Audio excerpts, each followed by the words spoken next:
The agenda that I wrote up in Google Doc should be in our shared negotiations folder. I just had to restart my computer, so I'll be on there in a second.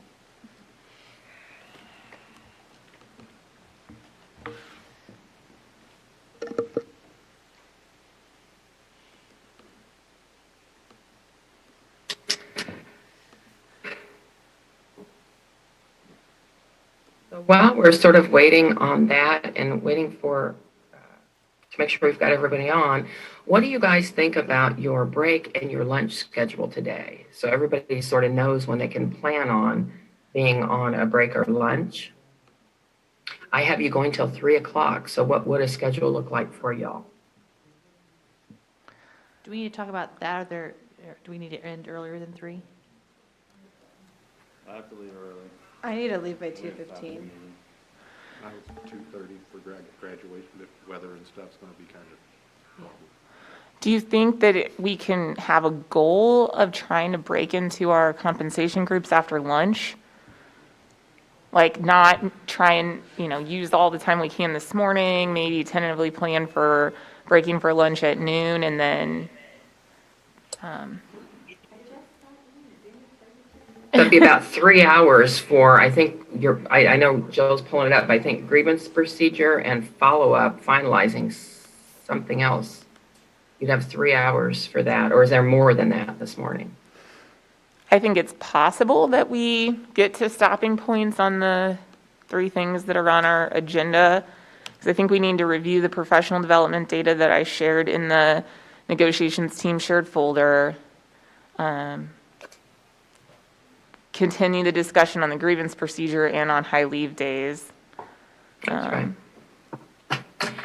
And then if you broke out into groups after lunch, if there are folks that have to leave early and you're part of that group, that you may leave early. If there's a group that can continue to go, then that's okay to continue to go. Unless you all just want to set a stop time. It's all up to you, but I think all that sounds fine. I'm flexible on all of it. Noon lunch, and then eat and then come back for groups. I don't see anybody disagreeing. Okay. Do you want to do a half hour, 45 minutes, or hour lunch?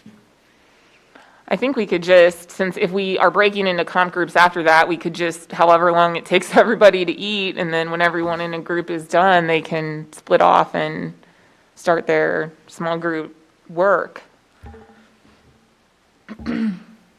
Okay. No objections or no other takes on that? Then we'll do lunch at noon.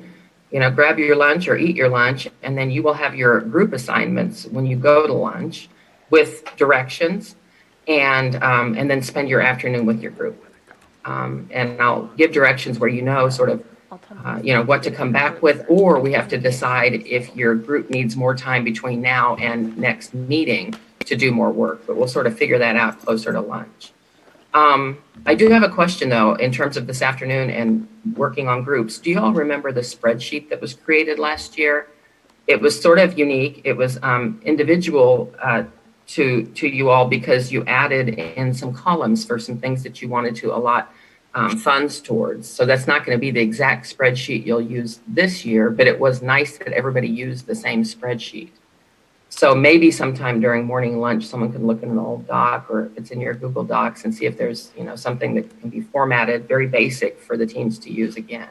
We've got something set up already. Oh, good. Yeah. Did you, I think Jay, John you did it, just John? made a Thank you. copy of last There's time. 2 different things. John did that, and then I did a more detailed on like the salary and where our staff is at on that type of stuff, so we can easily do calculations and stuff. Like based on the schedule? Cool.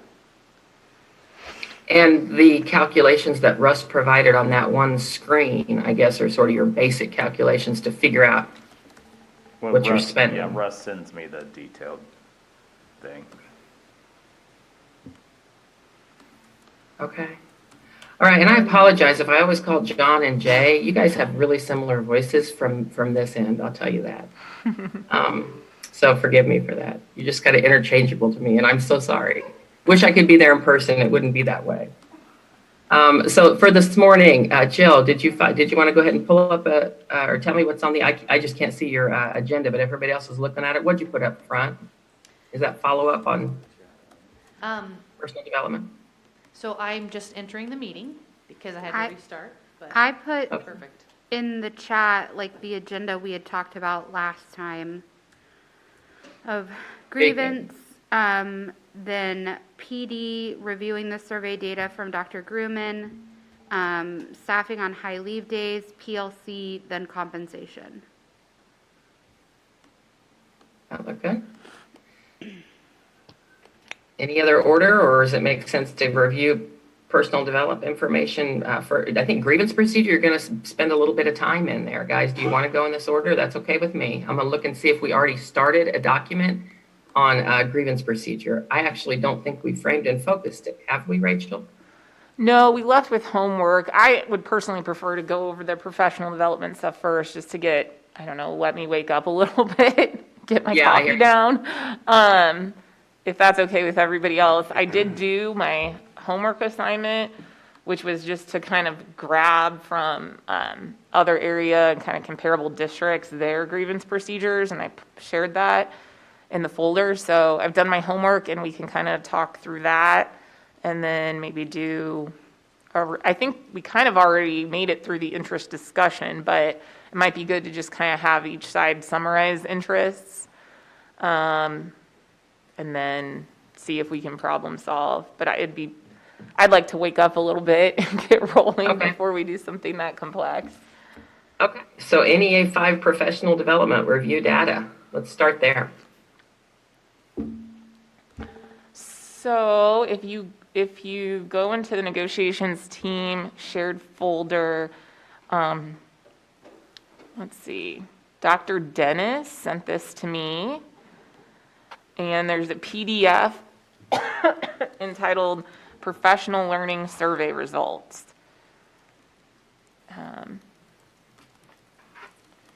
And it looks like the information that I got from Dr. Dennis is that we had 461 of our professional employees respond, which, Dr. Schumacher, what percentage roughly would that be? If we had 461 of our professional employees respond.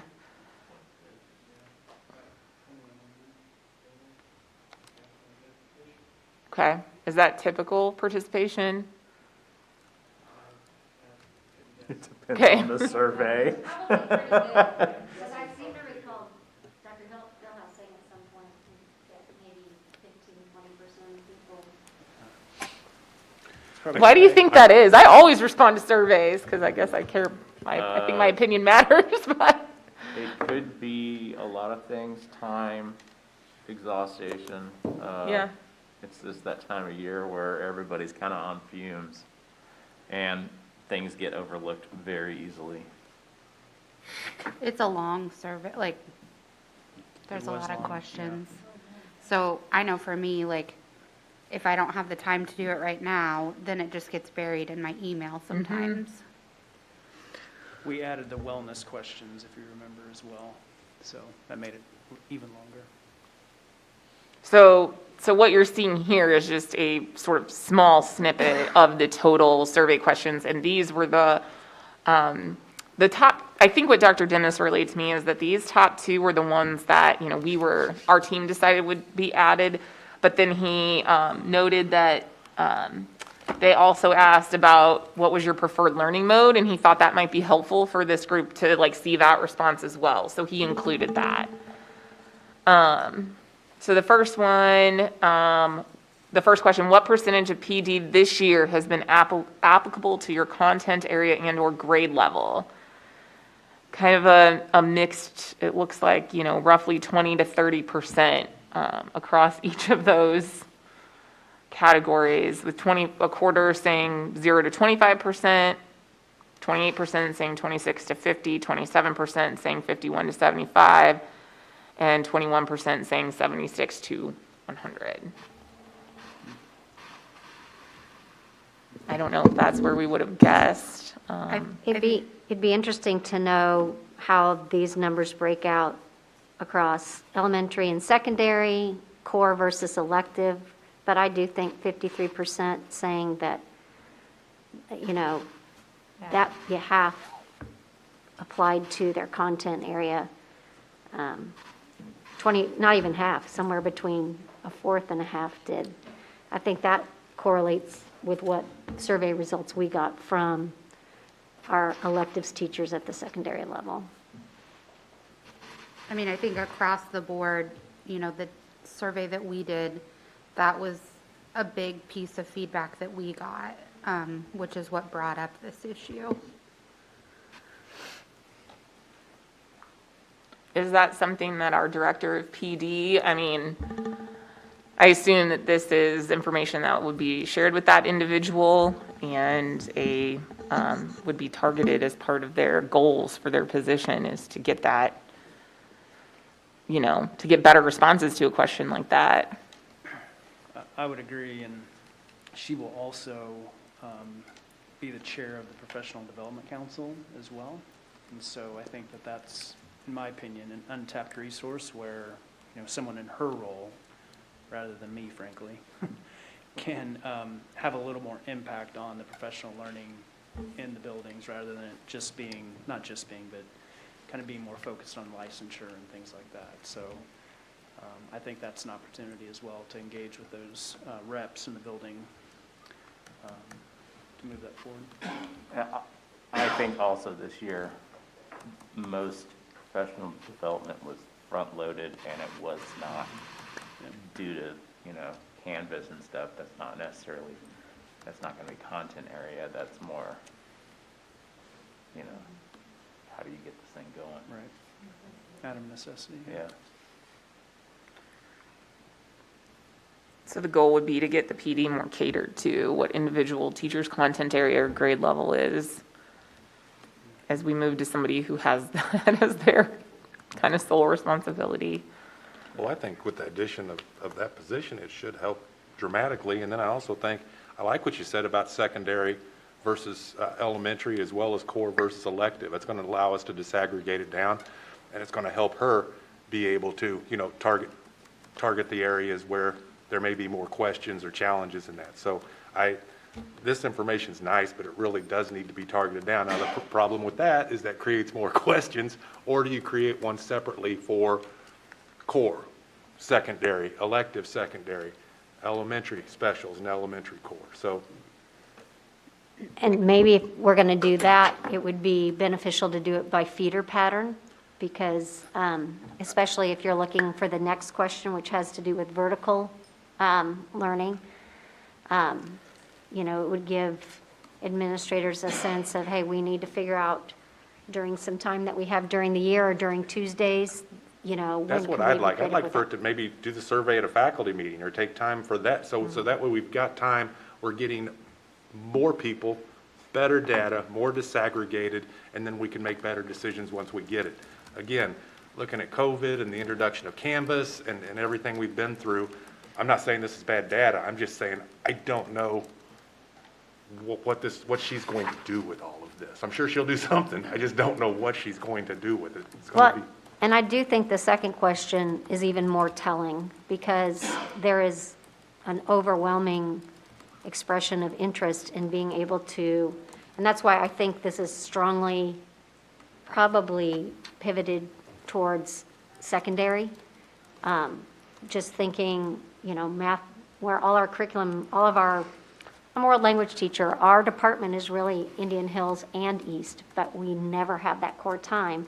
And yet our kids are streaming into our program, and we really do, if we're going to talk about PLCs and see what students know and how we, and what we're doing when they learn, what they don't learn, and how we even communicate in the time of COVID, you know, what we determine to be essential learning, those conversations are critical. I think of They need- math all the time, and Yeah, I think math would be a great area to have that vertical teaming, especially with the pre-algebra class being moved to the sixth grade level at the elementaries. Yeah. Getting those middle school teachers to work with those elementary teachers and make sure that they're, you know, covering the things they need to so those kids can go up to the next level. So we've already discussed that, and we're Oh, good. looking at putting in more feeder pattern time. we do a pretty good job at the administrative level of feeder patterns. It's interesting because some do better job than others, kind of like with PLCs. But I think we've got to set aside time for our teachers with that feeder pattern, especially in certain content areas. Jay, I'm not going to be a big help for you, but I can tell you that math is crucial. The world languages, I mean, so your two contents right there are just so important to get that connection. Oh, and this last one about learning mode. Could you pick more than one? Yeah. Okay. Obviously. And I think the PD this year, like, and I've seen the trend at the secondary level. I think that the amount of hours has dramatically dropped. Where in the past, you know, people never worried about renewal with their hours because you always had plenty. And I do feel like we may have some issues. Is the on-demand learning option, is that where something that's, is it, well, yeah, or is it in person, on-demand learning options, like where they have like, you know, they've had flyers before, we're like, this week we're gonna have this on Thursday. I think on-demand is kind of like the Canvas training was, where it's, you got videos and prepackaged, and then there's actual workshops and such mentioned there. And I think that'd be good input for that position next year to have. And I can tell you this, Jay, working next to Darren Dennis, who does the minutes for each school year, the last 2 school years have really fallen on very, very strange calendars. I'm not trying to make excuses, but it's just, I don't know why it has. And so we've really struggled with getting in the necessary minutes. And unfortunately, what gets cut? PD gets cut, because we've got to do X amount of minutes for our students each year. Now, the next 2 to 3, in speaking with Dr. Dennis, and I'd love for him to talk to the group if necessary, but we're looking in a much better place, and so we hope to be able to add that. So hopefully, it's going to go back up again. But when you run across those years, it really gets a little tricky. No, and that's true, and especially when we had to cut late starts and other stuff, you know. Yeah, we had to cut late starts just to make minutes here. It was Yeah. into the year before last. Yeah. People don't want to do PD on Saturday or the weekend. It's pretty clear. What? Don't blame them. But summer, I mean, summer was one of them. So. Anyway. Is that it? Okay. Which, I mean, I think looking at what a high percentage prefer to do summer workshops, it's really a hit. I've heard from a lot of people that the Impact Institute doesn't count towards your PD flex hours, and also people aren't necessarily being paid if they're presenters to do that. I mean, I just think that needs to be out there, that has been impacted, because people are probably going to not come, some are going to choose not to come to the Impact Institute, because if they prefer summer workshops, they're going to spend their time another time during the summer where they can count those flex days, or that just needs to be out there. And it is what it is, but there's a lot of people, even things like BIS training opportunities, which is a huge time commitment, isn't counting, and so that's unfortunate. Yeah, it is unfortunate, and we put that information out on Friday. I think your statement is true. It is what it is, and we feel unfortunate that's the way it is, but there really was no workaround. As far as the presenters go, spoke with Dr. Dennis several times since then, and our feeling is, so long as a presenter can log their hours outside of the contract time, so if they tell us, or if they do it after hours or on weekends, we could pay them for that time. But there is no workaround on paying for presenting, because technically they are on, so. Also, our second semester flex day, I believe, is really early next year for PD. I think it's back in January. And I think it's worth discussing pushing that back, because, first of all, we've always been told that this is all accounting purposes for the state to count the minutes. And so there was some question last year about whether your the minutes that you log for parent-teacher conferences could start in the fall and keep going, and you whatever you've accrued counts towards second semester, and there was some discussion that doesn't meet the state's minutes if we were audited. So I would think, since PD is also audited for student minutes, if that's the case for parent-teacher conferences, then I'm sure it's the case for professional development. And so we've told people you have to get 7.5 hours worth of PD between Thanksgiving and, what is it, January 6th? That's not reasonable. That's not reasonable. So that's looked at, but I think the goal of extending first semester conference minutes and having them roll over into second was never the original intent of that. So I beg to differ, because I was the one that was in the room with Dr. Southwick, Dr. Hubbard, Dr. Sumner, and myself. And it was. I've heard different. I'm not Okay, debating that. you've heard and I was there. Correct. So. I understand. So I guess the point that was making is, though, if you get 15 hours worth of conference time during first semester, do you not have to reach out to any parent second semester? So that was the overreaching topic that kept coming up. And the premise was, back at the original meeting, was our goal was to have ongoing communication with parents. Correct. And so the log, I think people stopped logging, but I didn't. I kept logging until we had our flex day in April. I think I had twice as many hours as I needed. And some people say, quit logging, I don't need that once you reach your minutes. I think the assumption that people, just because they've logged 15 hours and stop, don't keep conferencing. And I would say, that will bear out if a parent says, I was never communicated with. The discussion that we had back several years ago was, is our focus on logging and making a requirement? Because if it is, then it will be all about, I have to do 14 hours, whether you make me do 7 first semester and 7 and then I'm done. Or is it about a mindset of, hey, my kids just took a unit test. I need to go through and see who did well. And I'm going to start reaching out to parents now. We do conferences in my department halfway between the start of school and when the fall conference is. Because if you teach freshmen especially, you don't want to wait that long. And so you're in the habit. You do that all the time. But also, you do front load first semester with a lot of conferencing because you're trying to get kids on the right path. You're trying to improve, trying to encourage parents to be reaching out to you, which doesn't necessarily mean a conference, but you have an ongoing dialogue. So you're trying to get so that come October, November, we're not having assignments, issues where kids aren't turning in assignments, or kids are figuring out, hey, I can make use of seminar, I can come in before after school, I can do, in the case of East for Excellence. You are going to front load that front end because hopefully the majority of your kids are going to find their way, or they're going to become self-advocates. They're going to realize the resources they have. And so your second semester, especially if you teach a year-long class, you've been working with those same parents all year long, you don't need formal conferences. You check in all the time. So it was a philosophical discussion, and Linda, what you're saying is exactly right. That's the hope that what you stated is the hope that everyone would do. I can't tell you, I can't express to you the number of calls that I get that say nobody has reached out to me. And so I'm just saying that there's a flip side to it. I get what you're saying. What you're saying is theoretically and right on target. It truly is. But I can't deny I wasn't in that meeting with you. But the calls that I get, so. But see, that's to me. So guys, I'm going to hop in here real quick.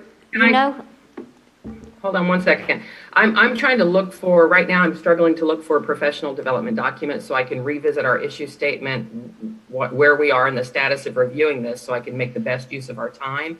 But tell me, what you're talking about sounds very passionate and very important. And I'm sure it's related to professional development, but help me as an outsider understand, are there professional development time given for these meetings, or make the connection for me? Yeah, 3 or 4 years ago, we agreed as a district and with the association that we'd have these flex days, 2 each semester, 1 for professional learning, 1 for parent contact. And we had some discussions, we being district administration with the association this year, on kind of differing views on how it was being applied. And so, correct me if I'm wrong, Linda, we had talked about bringing it to this table, to this group, and maybe trying to memorialize it on what we were going to do moving forward.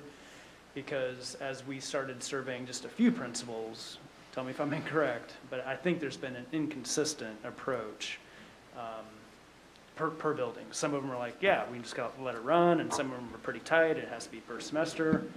So I don't think we've applied it consistently in every building. Is that fair, Scott and Abby? Yeah. Yeah. Yeah, I would agree. And then there's even some schools that would say, well, I'll let you carry over 2 hours and then you only need to get 5.5 or whatever. Yeah, I know one school for sure that does that. Well, I know like me, when I had to log in October, at that point I had like 29 hours of parent contact because I talked to my parents every day. I have not logged since then, but I still talk to my parents every single day. And so to me, like, the log was about compliance, not about like, because I'm still going to do it whether or not I have to log it. And so I think that's where I have the struggle of like, if I wasn't contacting my parents every day and my principal was hearing from my parents, like, I've never heard from Lindsay, she doesn't talk to me at all, then that's more, my principal needs to come talk to me specifically versus I feel like the majority of teachers are doing it the way that we hope they would. And so it feels like we're penalizing the whole for a few not doing it the way we want. And that, I mean, we wouldn't do that in the classroom, and we're all educators, so why would we do that to our staff? Can I ask, what exactly are you looking for on this? And maybe I'm just not clear on what exactly, so I mean, we kind of heard both sides of it, and what you two are doing is perfect. I mean, it's perfect, but what are you looking for? Well, practice was initiated, the way we implemented this 4 years ago was you logged the hours and the hours carry over. But the messaging was focus on, and this is what I say to my BRs to share with their members. If you are communicating with parents regularly, you will have no trouble filling out that log. So don't worry about it. Do the communication, log your hours, build your relationships, and it'll be fine. And now we come back and it becomes and I know what you're saying, Joe, so it's not, but it's like, well, you did 15 hours in the fall, so what's going to get you, so why would you bother in the spring? Well, the fact that I did 15 hours in the fall means I'm really reaching out to parents, and that's not just going to stop. You have to worry about the people that, are trying to do 7 hours in the last week before the log is due. And the concept is, it's an administrator's role. If you're getting calls from parents about Linda Seek not reaching out to somebody, then that's a conversation that is about my job performance. And all the contract language in the world isn't going to solve that. That's a solvable problem. Hey, Linda, I shouldn't be getting this call. I'm going to let you contact this person because they're not hearing from you. And then I can say, well, let me pull out my log and show you the 3 phone calls I made, or yeah, you're right, I need to get on that. I don't disagree with anything you said. I honestly, and maybe it's because I came to the party late, this party, I didn't know it was an issue. I didn't think it was an issue till this fall, when people all of a sudden were saying, you don't get to count those hours. And we're like, we're into year 4. And just to kind of set a historical framework for this, the calendar came out a year before saying we're having Thanksgiving break for a week, which is wonderful, and people love that. Oh, by the way, now, our flex days are going to earn our staff off these 2 days for conferences, and then now we're trying to figure out what are the rules for that. And so I do think you have to take into consideration how we've done this for 4 years, and maybe there's buildings that are not doing it in a consistent manner, but we've done it that way at my school, Jill's school, Jay's school, I'm going to take Lindsay's a school. pause and do a process question if I can, guys, just so that we are all on the same page. So I found our notes from our PD issue statement, and I'm just kind of talking out loud to make sure I'm right. And Rachel and Jill, I just sent them to you. And I'm asking this because I want to know how I can help facilitate, or if there's a need to facilitate, or if it's just discussion and in terms of use of time and priority, how you flag things. My understanding is you are going through survey data right now, correct? Correct. That's how we started, yes. Okay, right. So the the problem statement back in January, you guys took this on completely, and I just sent it almost a full page of notes. It was that how do we guarantee PD that meets needs of staff and students? You did a lot of framing and focusing. You identified a list of probably 16 very important interests. You brainstormed solutions. They were kind of all over the place and they were all good. I think you all decided it's not a one-time fix. It's an ongoing process to work on professional development. One piece of the process was to look at, is this a Title II survey data information? I think so. Yeah? Yes. Okay, so one piece of your brainstorm was looking at Title II survey data. And then you all, under its consensus, you had a TA that this was how you were going to deal with it, right? Just an ongoing comprehensive look around personal development with a whole bunch of things. And you guys, Jill and Rachel, you can forward these notes on to anyone, right? So now that you're reviewing data, I want to think about what is the most productive way to facilitate your review of data without, without making it, it's all, you want to just talk it out, designate a lot of time to talk about it. We need then a note taker or someone to flag. This is one, I don't know your work well enough to know what you're flagging. I'm hearing parent-teacher conference issues as they relate to PD. So someone has to flag that, or are we going to just sort of go back and forth between Linda and Joe until you resolve it, or do you want to process it in some way? See what I'm saying? Now that you're reviewing data, we don't really have a process to review this data in a way that doesn't make it just whose, opinion between people. Like, where do you go with this process-wise when you review data, guys? I would say that we got into the parent-teacher conference discussion because there is a flex day for that, which is similar to the professional development flex day. So this kind of has veered off a bit, but I think it's a very important discussion that we do have problems off the table, like Dr. Schumacher was saying.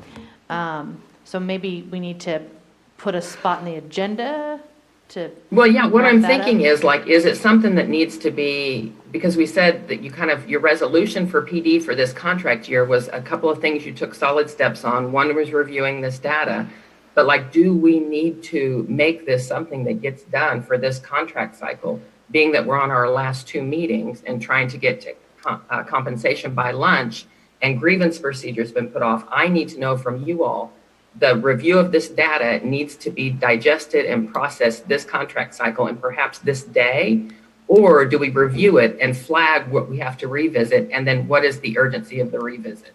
That's, I guess, what I'm asking.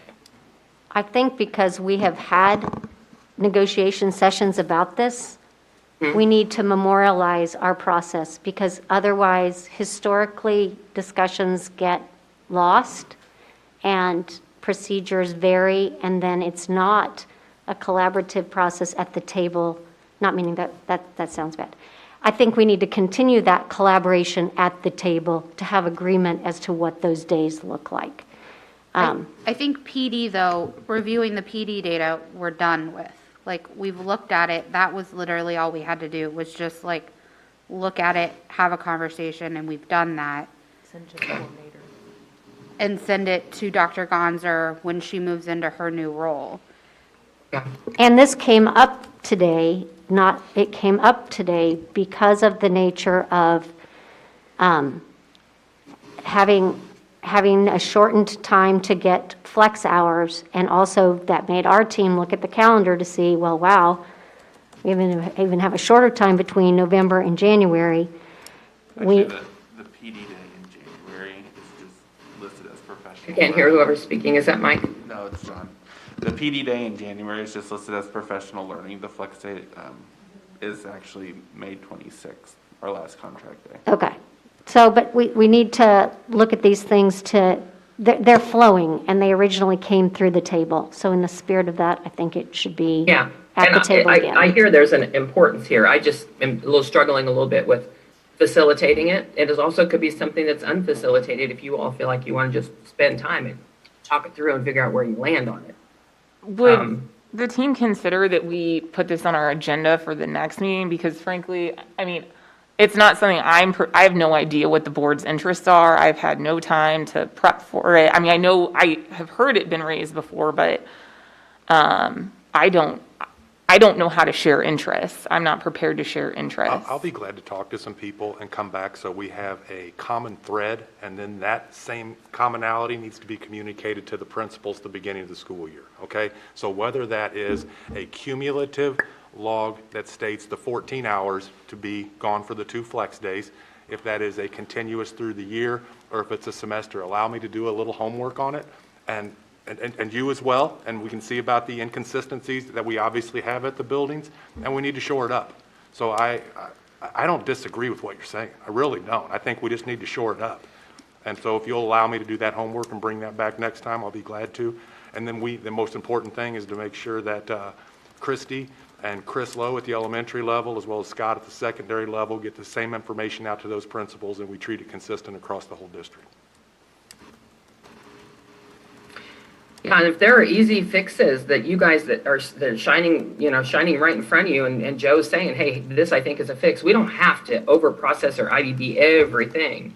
So I don't know. I mean, Linda, you sort of really were leaning in this conversation and seemed to have your head wrapped around it quite a bit. What do you think of that suggestion that Joe's making? Do you and Joe want to be point people on this and just sort of report back to the group in a future meeting? What do you think? I'm fine with that. I think we are to the point where we're going to have to go for language for what this looks like. And I think you and I can work that out. I really do.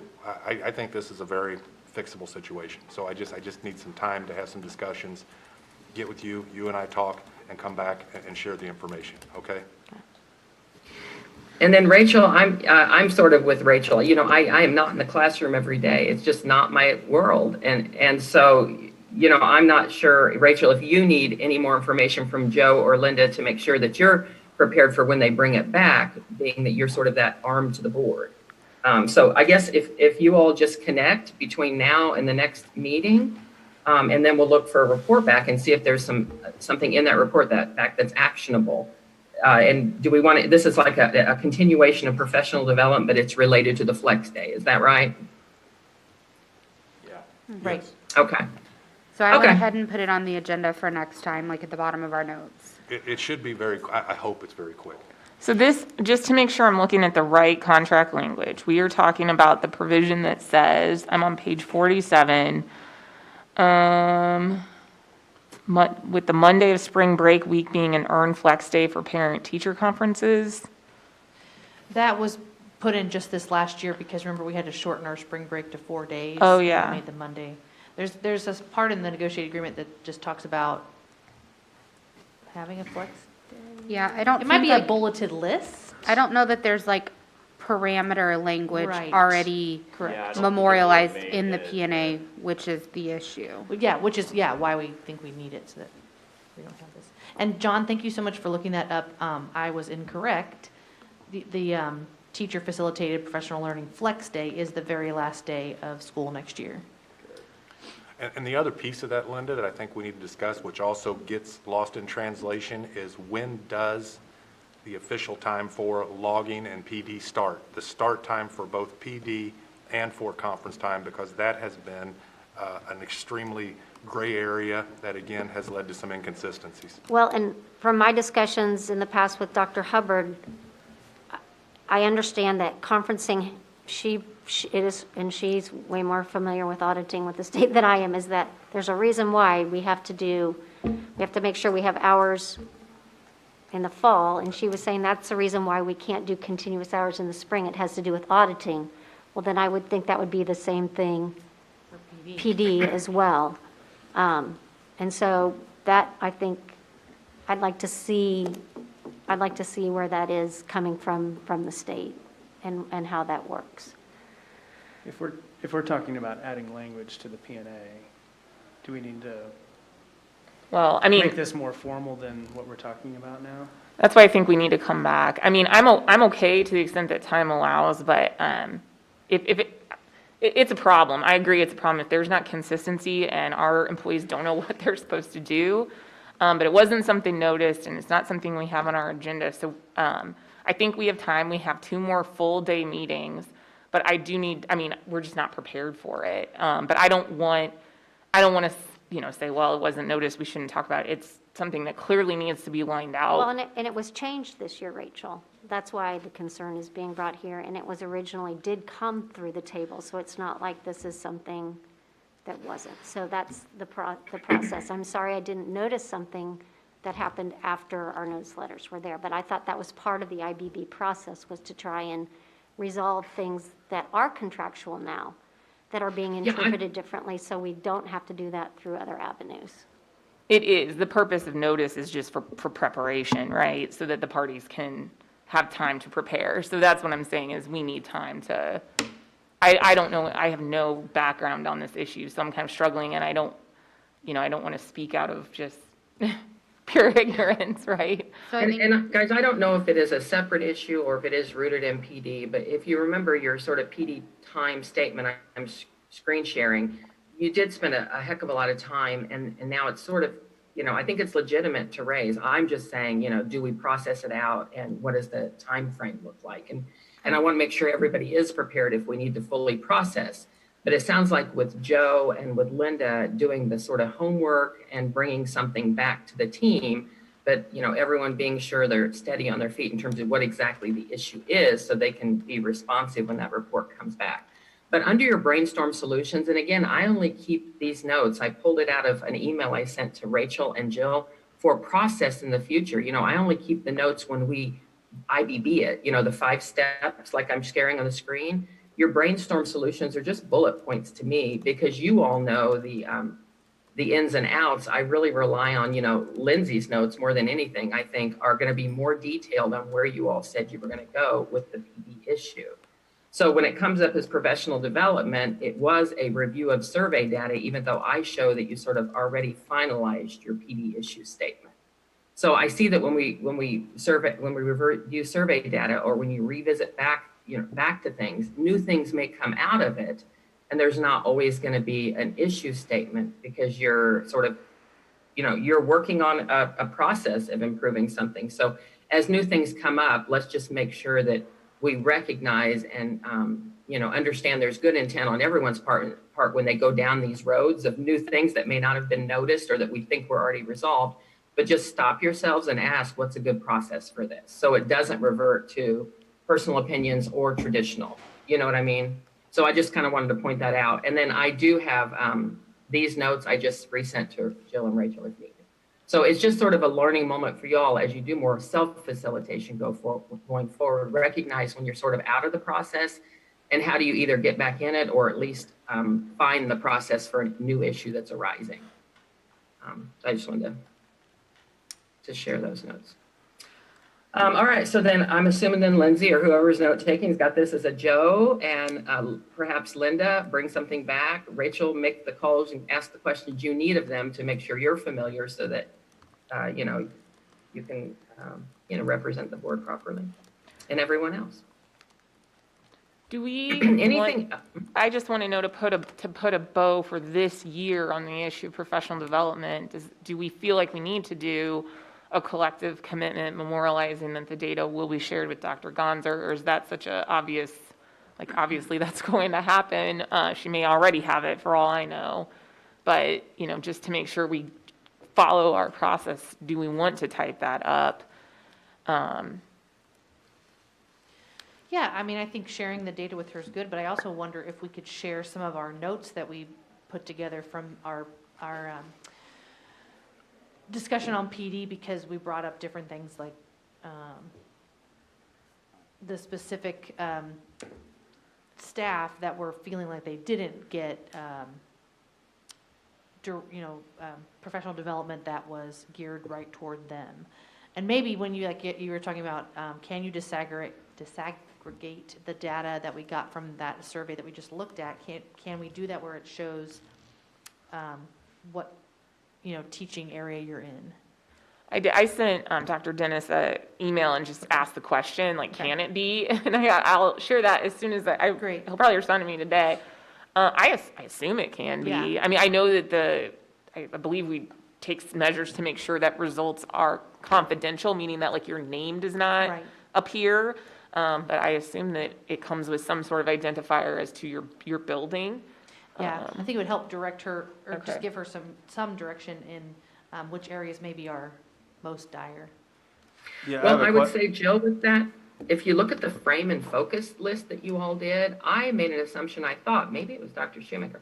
I thought someone said they were going to give those frame and focus notes to her. Maybe, or meet with her.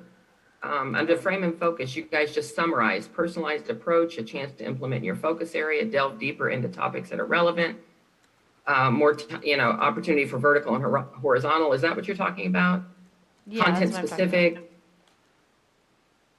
more interaction with other teachers, more options for a variety of self-directed. That's under your frame and focus notes and the notes I Right. just resent you and Rachel.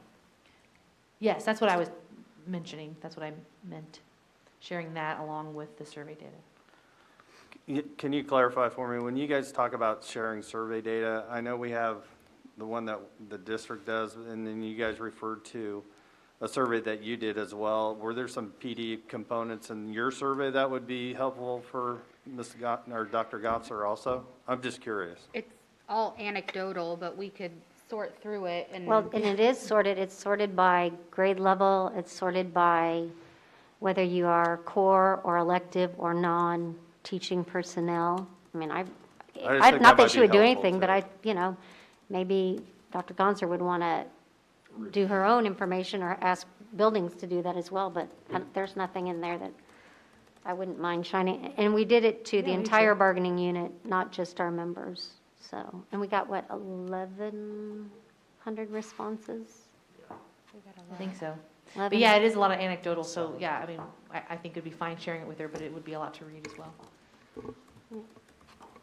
So we're thinking that a collective commitment might include the following components: sharing both the district and NEA-Shawnee Mission's professional development survey data, including disaggregated data if possible, with Dr. Gonzer, as well as sharing our IBB team notes on the issue of professional development, so that she can understand the discussion and the concerns identified. Am I missing anything?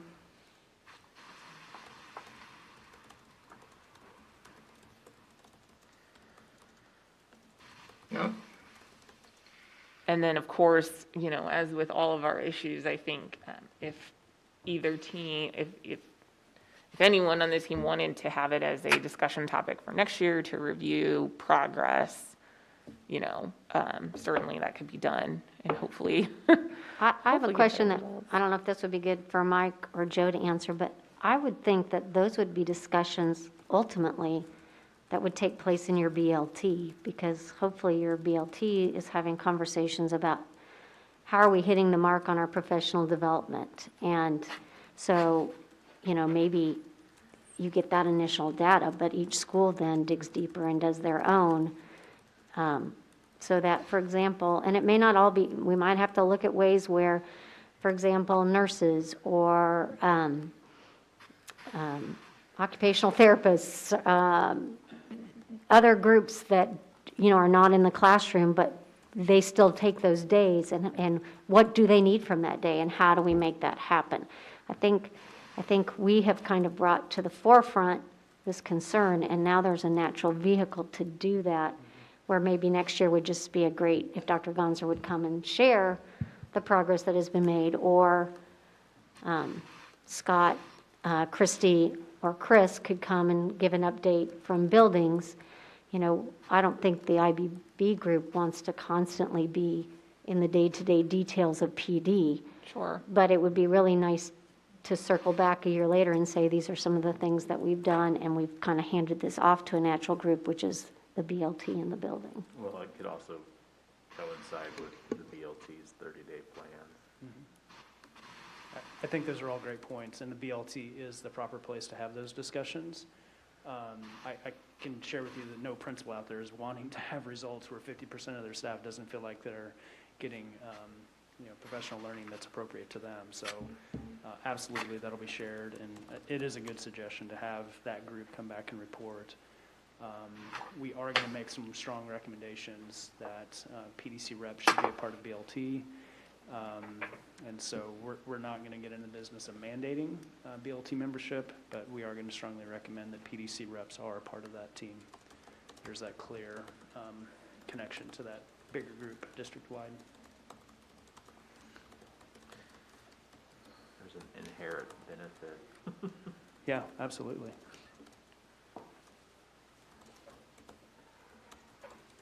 Are you typing up a collective commitment? Yes.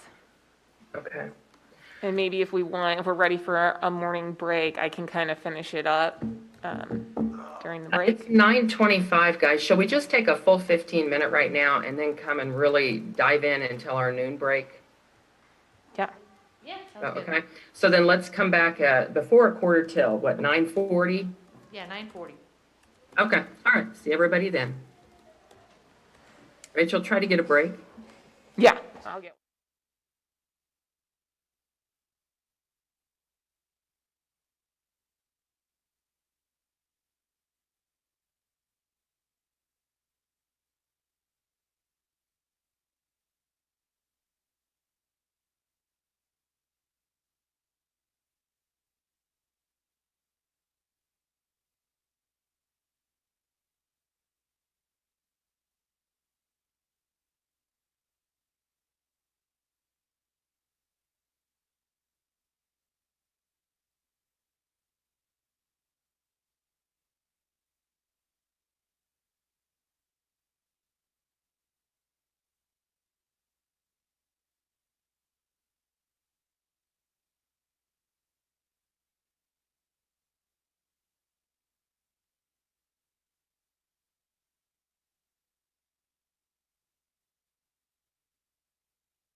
hear us? Oh, now I can, yeah. Maybe everyone was muted. Now I can hear you. We have 2 days, the 7th and the 9th. One more full day, though. No, 2 more Correct? full. Oh, no, 9th, both, okay, Well, gotcha. okay, hold on. Okay, now that I'm in my calendar, I show that too. So you're 9 o'clock until 3 o'clock on Monday, the 7th, and the same, 9 until 3 on Wednesday, the 9th. I've got it. Yes, and Jay's going to do his best to get, we could always, I mean, I don't know what your schedule is on the 7th. I guess we could start a little later. Somebody's Well, wife for some reason, I planned their put, birthday celebration without fully contacting and vetting the other spouse's calendar, and I won't be, the 7th is a travel day back from their celebration.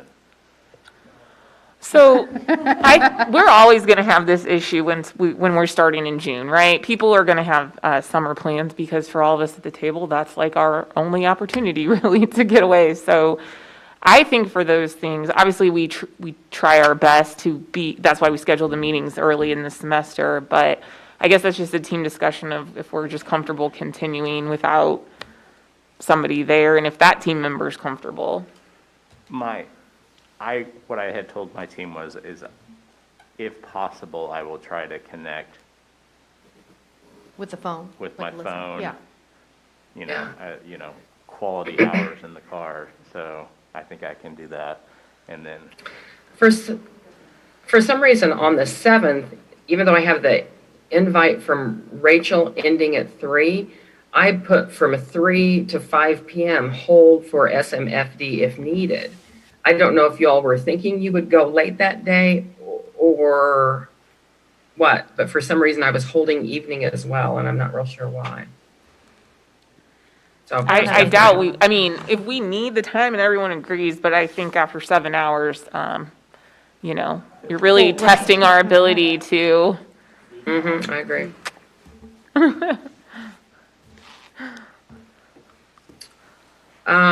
Okay, all right, so I think everyone's back. Rachel, did you put together a document you want to share? I did. It's in our collective commitment folder, and I'm not sure if all 3 of these items need to be put in there, but I just did. And I just kind of use the format we've been using for collective commitments. So the first item is the professional development survey results from both the district and NEA-Shawnee mission being shared with Dr. Gonzer, including disaggregated data if possible, that our meeting notes on professional development, on the professional development issue will be shared, and that we'll make the recommendation that PLC reps be members of the BLT. Do we want to include that in the collective commitment? Does that make sense? Your comment about, we don't control BLT memberships, the building does, but we will make that recommendation. I think that's good. It'd be PDC. PDC. Oh, sorry. I can fix it. Thank you. It's a lot of, We said that we would Acronyms. make that strong recommendation to the principals on June 1st and then continue that moving forward. So yes, I think so. Joe, you good with that? Dr. Giles? Absolutely. And I don't believe we've signed these, we've just PDF'd them to indicate that they are final. I put all of this, I try to draft up our joint statement while we're working, so that it's as accurate as possible and I'm not going from memory. And right now, my draft has all of these things in there, so I don't know that we need to link the PDF like we did for work-life balance, because I kind of spelled out these components in the joint statement. But unless anyone has any other edits, I think we can finalize that, and I will make myself a note to ensure that all that information gets transmitted to Dr. Gonzer. Okay. All right, sounds good, guys. So in terms of those surveys, we'll come back every year, correct? And that may be your check-in every year on PD discussions. I think And then we're if gonna somebody look wants for- to. Yeah. And then we're going to look for something from Joe and Linda related to the flex day issue. Nick? Yes, absolutely.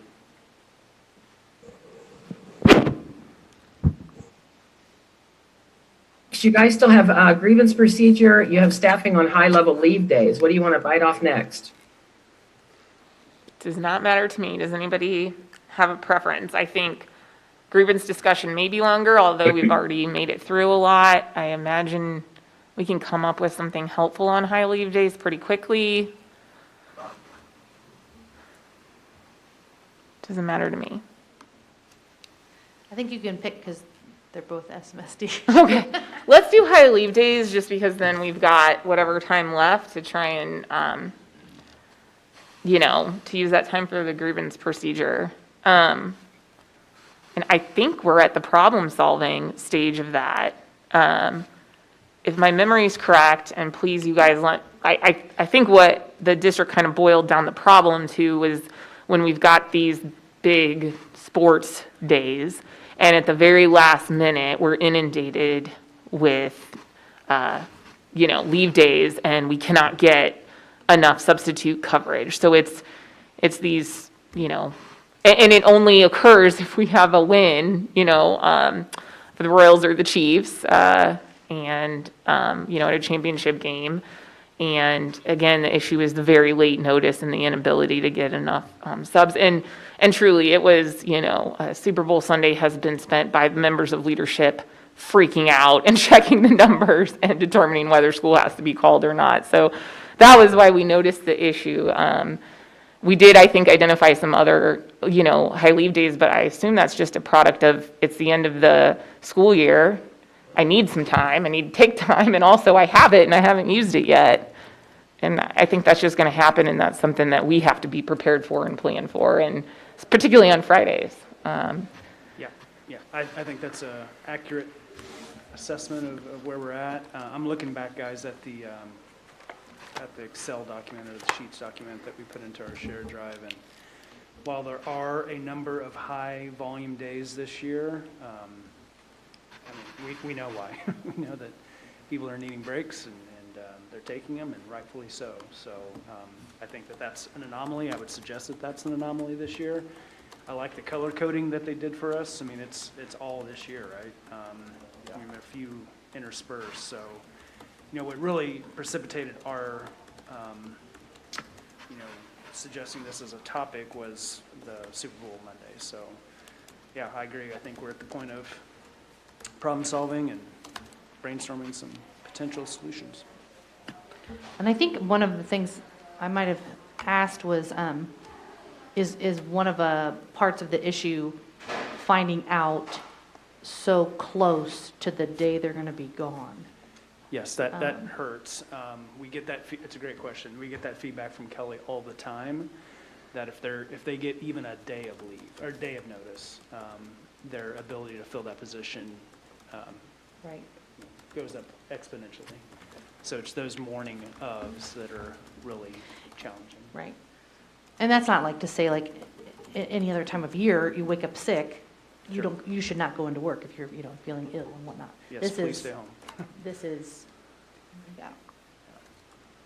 Guys, you did frame and focus this issue. I remember you had some conversation about it in a previous meeting, maybe once or twice. And then I think Rachel just did sort of an overview. But we have not started a document where we actually just, may sound like a no-brainer, but I do like to have you list your interest.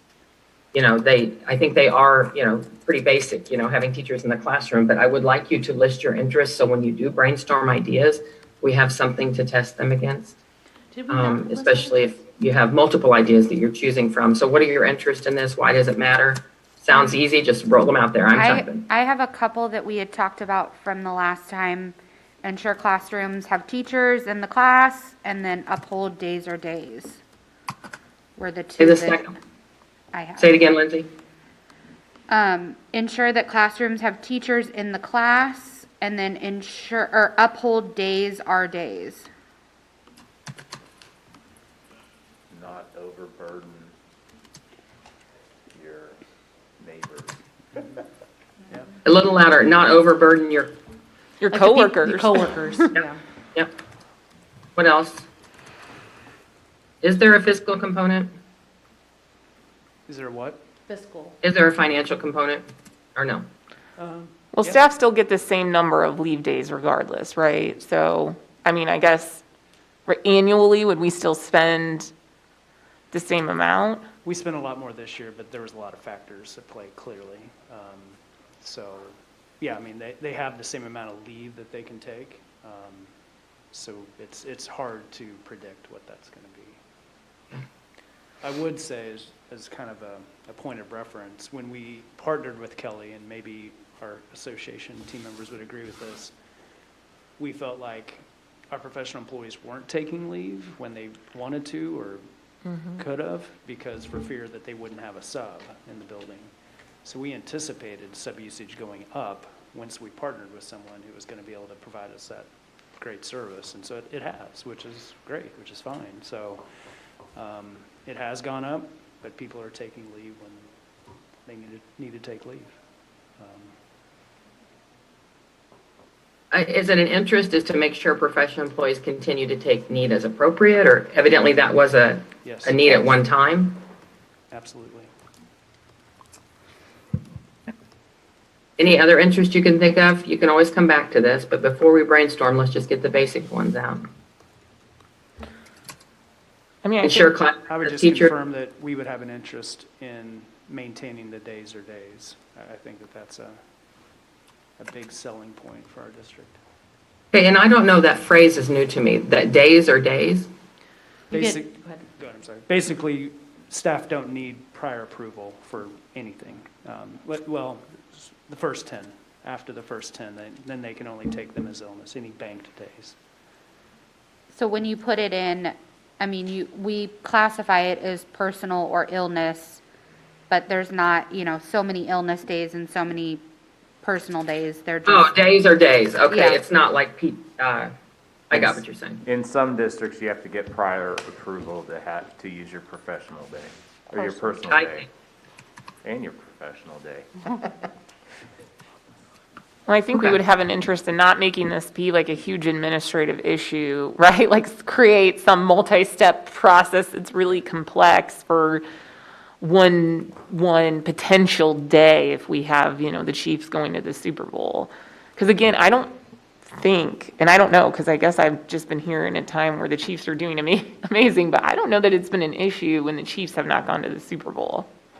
It's always a high volume, but not like it's been the last 2 years.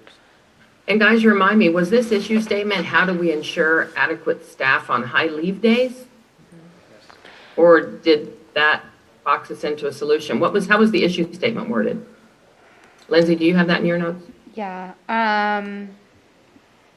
The issue the board would like to address is the significant number of teachers that are taking a personal day for major sports events / celebrations, making it difficult to secure adequate sub coverage. I expressed this, I'm not going to say this right, in an interest, but also, I don't think it's just teachers. I think this is an issue. It shouldn't become a have and a have-not, and it should be across the board if we're going to talk about that singular day, because you can also be very short-staffed administratively in a building as well. I think that is an important part of frame and focus. I'm afraid if we turn it into the issue statement, how do we ensure staff on high leave days? Does that box you into a solution that ensures that you have school every high leave day? I mean, so maybe we've defined the issue too broadly, because again, and I don't know what's the right, narrow or broad on this issue, but we have had high leave days that have been problematic. The pressure point and the most problematic and just, scary from an, operation at the school district standpoint has been Super Bowl Monday when the Chiefs play the Super Bowl. So maybe it's the interpretation of what high leave is. Is high leave our 70%, fill rate? Or is it although we did have one that was this year, that was that too, so. But yeah, that's a good I point, just- because I don't want to box into. Yeah, we haven't turned it into a problem statement. I just want to do that again, and we're kind of going backwards up that step 1 through 5. We're doing interest, but let's back up and do that problem statement. How do we handle high leave days? That's very broad. Or we could revisit it. I think that you guys, this is something that can formulate as you work. I don't know, as the ideas come up. So your interests are ensure teachers in the classroom, Uphold that days are days, not need prior approval, not to overburden your coworkers, make sure professional employees take advantage of their leave appropriately, and then not make it a high administrative issue where it becomes burdensome administrative wise. So that's what I've got down so far. If you have brainstorm ideas, do you want to start moving to those? And you can sort of come back and develop your issue statement from those, whatever makes sense here, guys. I I think you're going had to almost. added kind of what Linda had said. I said not create a have and have-nots. Application of plan is equitable across staff groups. Are the numbers? Okay, are the explain that, numbers not listed- create have and have nots. I'm gonna put it on my interest list too. Are the numbers listed for the absences, is that just teachers, or is that certified, classified, administration, For the custodian? absences, let me look. Yeah, absences would be everyone. Subs needed would be those of that absences who needed a sub, so mainly teachers in that category. But to answer your question. And Lindsay, jump back to not create absences- have and have nots. I wanna make sure everybody understands that interest. I think like if we look at like our block out days, like the last 5 days is blocked out for certified staff and administration. And so I would think that the application of this would need to be similar, just because for culture, it wouldn't be great to say like teachers can't whatever, but like your building principal would be able to. And that's been practice, right? I mean, has that been practice? Yeah, or That paras. is the practice, yeah. Okay, so you Administrators have the want same fairness. Blockout dates as Is that what you're, professional employees, yes. Yeah. okay. And then you said one more after that, Lindsay, that I didn't have on the list. It was just like a rewording of that. Application of plan is equitable across staff groups. Okay. Thank you. Okay. Anybody got any answers? What ideas do you have? I mean, I'm just, like, is there a way, since we have parent-teacher conferences in February and Super Bowl falls in February and it's always a highlight day, like, could we move conferences to Monday? That Monday? Yeah, or a flex day. That's Like a if super it's- unique solution. I don't, you know what I mean, I'm just like, Yeah. looking at the calendar and, Do you mean the flex day for parent-teacher was, conference, or move the actual parent-teacher conferences? Like, well, you could do, I mean, because One or there's the other. actual days for parent-teacher conferences this year. We have, yeah, it's, like for next school year, we have night conferences Thursday the 3rd and day conferences Friday the 4th. for all levels? Night conferences pre-K through 12, daytime conference is just pre-K through 6, 7 through Right. 12 is in session. Right. But if you took out at least your elementary teacher, I mean, I don't know, would that give I- more subs in the area? I don't think you can do flex days that early in the year. Unless Hey, you're guys, going to on tell people to log all your conference hours by January. I mean, So, guys, remember on brainstorm, part of the training on brainstorm is try not to critique your ideas until you just get them out there. Oh, you're right. Because one idea may lead to another, right? So I'm just putting conferences / flex day, and I don't know what that means, and maybe it's not an option, but it might lead to something else. What other ideas do you have? The mechanism that we use currently is the blockout days, so make it a blockout day.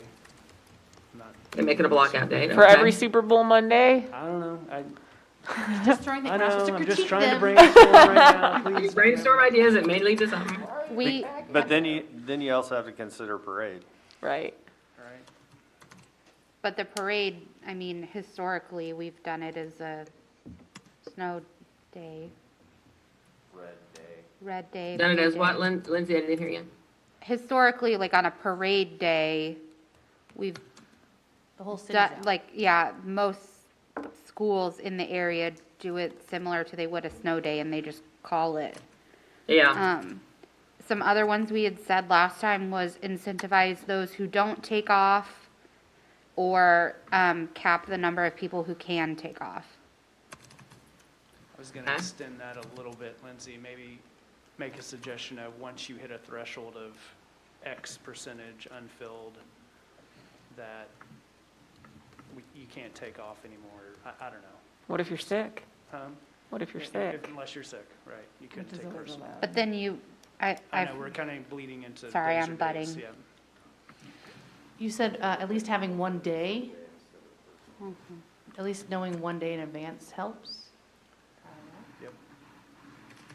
so there'd be like a deadline or No something? day of personal days on Super Bowl Monday might be another suggestion, to your point. Mike, you're a little quiet. Sorry. That's okay. No day of personal days on Super Bowl Monday. Has it just been the last 2 years that we've been in the Super Bowl? Or is it more years Well, we've before like that as probably well? jinxed ourselves enough that's never gonna happen again. It's I know, we've ruined it, like, Mike ruined it. the whole metropolitan area is Thanks, gonna Dr. put a Morgan. curse on Glad us. you restated that. Just to clarify. I mean, you could always reach out to like the New England area and Everyone ask, forgot about ask it those between people. last time, but We're all a team until it's the Chiefs. see that. We'll Okay, put we've it out got there to Tom- the KC Metro. Have they released the date yet? Because wouldn't it be amazing if it just lined up with like President's Day? It's the week before. It's the week before. I So- looked it up. Damn it. Mike, did you say, you said day of? So like, you mean morning of?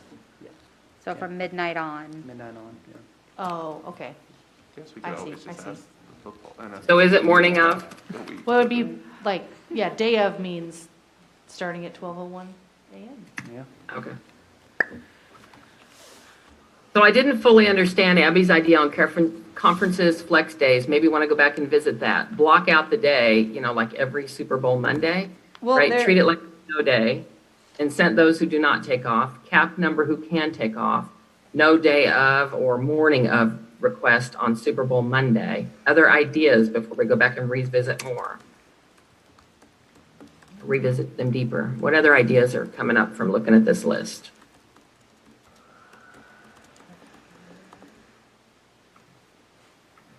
Could we try to secure subs? You know how, like that's been a thing in the, I don't know, I'm probably not gonna explain this, but we've worked with Kelly before, right? Where, it was like a Friday thing for a while, like 2 years ago or last year, where we just go ahead and try to secure those subs to start with. It was kind of a precursor to the building subs that we did this year. And that helped, frankly, this year, because we already had 4 at the high schools and so on, but again, the volume creeped up. Subs don't want to work that day either. I know, So, I don't blame them. I'll cover all your classes. I do not care about the Super Bowl. That's not an actual Rachel said solution. that was Rachel. I'll call you It's now Rachel. Rachel's I got you down.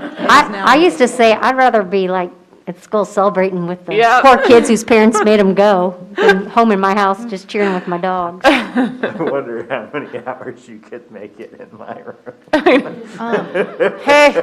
Hey, I don't know. So I used to substitute teach, fun fact. here's a They'd be teaching brainstorm. Rachel how to weld. That'd be fun. I thought of one more, but I don't know if it's possible. But again, we're not supposed to critique them yet, so. Yeah, go ahead, Jill.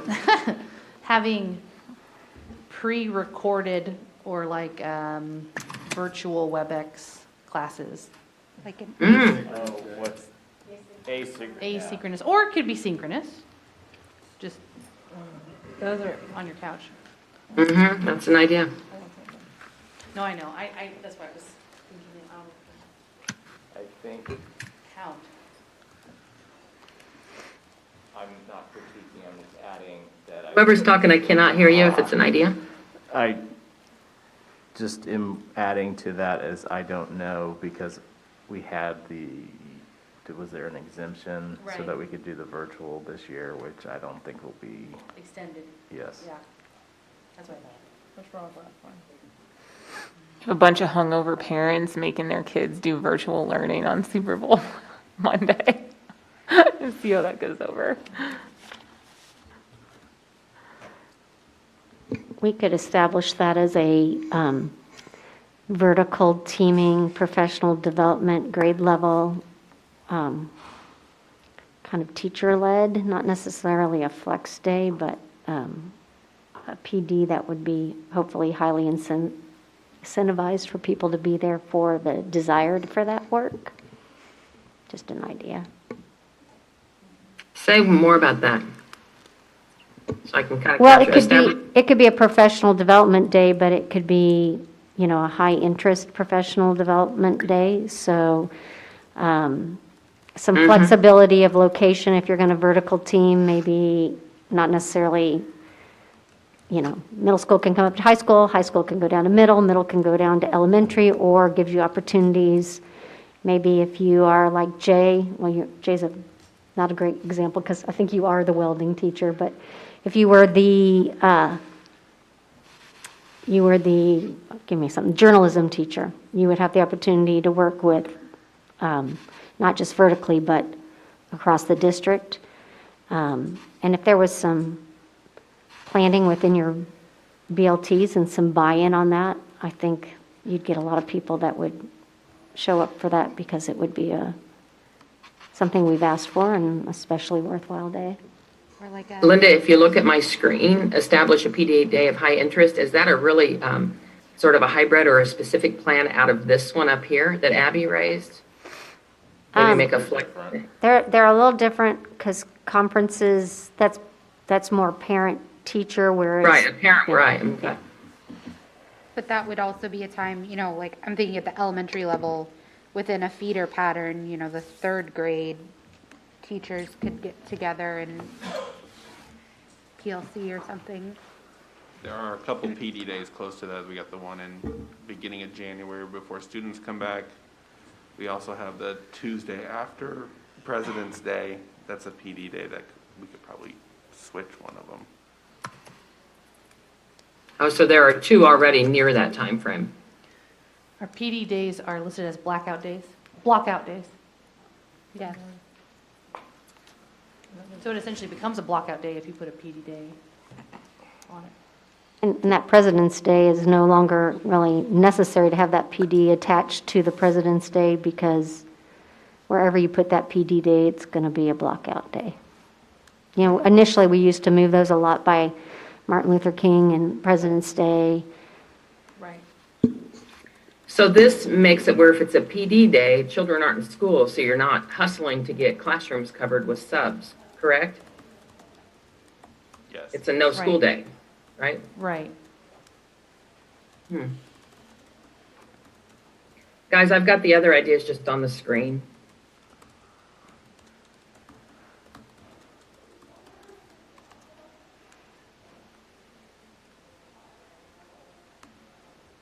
Is there the date already out there for next year for what would potentially be a Super Bowl Monday? Just have to Google it. February 13th is Super Bowl. So Monday's the 14th? Yes. You put, Love Day. you have on the list conferences flex day. I don't know if you have Abby's suggestion that we actually move parent-teacher in-person conferences. At least that could be elementary level to the Monday after Super Bowl. No, I didn't. We didn't really flesh out Abby's. I just kind of wanted to capture the phrase there. So what would it be? Move parent-teacher to The day after Super daytime, Bowl? the Elementary daytime conferences. Yeah. or I think the other one was move the flex day. The Which I PD think flex day. that's- Is that the April day? Yeah, our one day The one day off in in April. April. I wasn't really, the flex day was not actually remembered. I don't know about moving days or to have February. And yeah, I mean, you guys, I don't rush, but kind of look at these, think about the impact, the things you might not be thinking of yet. And are there any ones that just come off, like you know you just wouldn't do it? Probably- And think in terms of your criteria. Is it feasible, reasonable, manageable, affordable, Mine lawful? probably You know, needs to come off. The pre-recorded WebEx, I don't think that can That's- actually count as a school day, so. Maybe someday. I'm going to strike through so it still stays there in case a light bulb comes back on around that. Others that just come off? Well, I mean, I'm just saying, like, if you were to move that February 4th to that day, I mean, that would free up a ton of subs. Sorry, February 4th? February 4th is the parent conferences, Oh, got it. pre-K through 6. So that only means that middle and secondary is in school? I'm just making a statement. Oh, if you make the parent-teacher conferences Super Bowl Monday, there is no need to have subs in the elementary schools, but it'll have teachers and parents coming and doing parent-teacher conferences Super Bowl Monday. I'm not an elementary teacher, but to me, I'd be saying, that looks like secondary can take that day off and elementary can't. So I I'm can, going fair and equitable.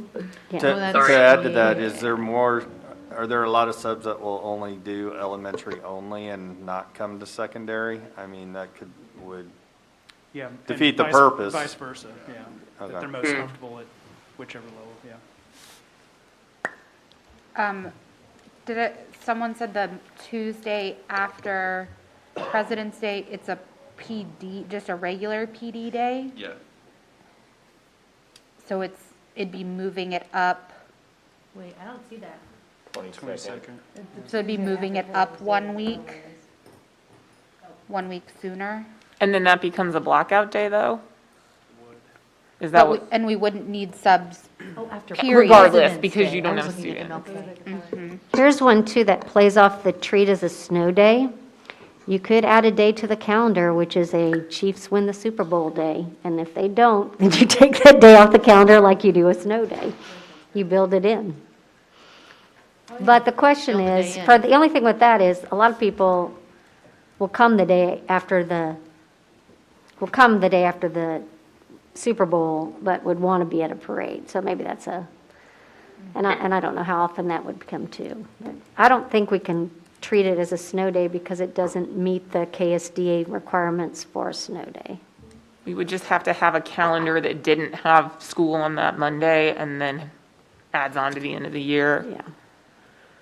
So it wouldn't really be treat like a school day, it's just sort of adding an extra day to the calendar to accommodate an off day? It'd be adding a red day. Or Uh-huh. a blue day, one of the two. Okay, we're not in discussion yet, so. Well, okay, well, I know we're not gonna, oh darn it, I was gonna say. Tell me about blockout day every Super Bowl Monday. Isn't that just a repetitive of one of these others you're already talking about? Well, that would just be adding another blockout day to our calendar without making it a PD day. Right, so same as adding a red day to calendar into year. So aren't Well, these duplicative? Adding a red day would mean we just get that day off no matter what, and we just have to come an extra day at the end of the year. The So blockout, would- blockout day is different? yeah, it just means You can't that take a personal. you can't take a personal Oh, day block it on out that from day. taking time off. Ah, Uh-huh. okay, got you. Is That that, seems awfully mean. I was gonna say, is that staying on this I list? suggest, I brought it up, and I think, I'm not a fan of it. Because I think it's only when the Chiefs play that it's an issue, and we're memorializing it forever, so. I got to protect those Packers fans, you know. I don't think anybody here is gonna go for that, Mike, I'm sorry. Protect them from themselves. I will say the professional development day that's Tuesday, February 22nd, if that was moved to a Monday, then you'd have like more 4-day weeks instead of that 3-day week of students. Do you know what I mean? Like when you have Monday and Tuesday off, you have a 3-day week of students.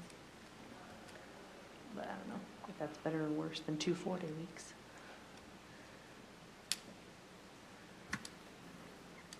What about the incent those who don't take off, cap the number who can? Any traction around this, guys? Realistically? How would that look from an like, how would we actually do Incentive? that?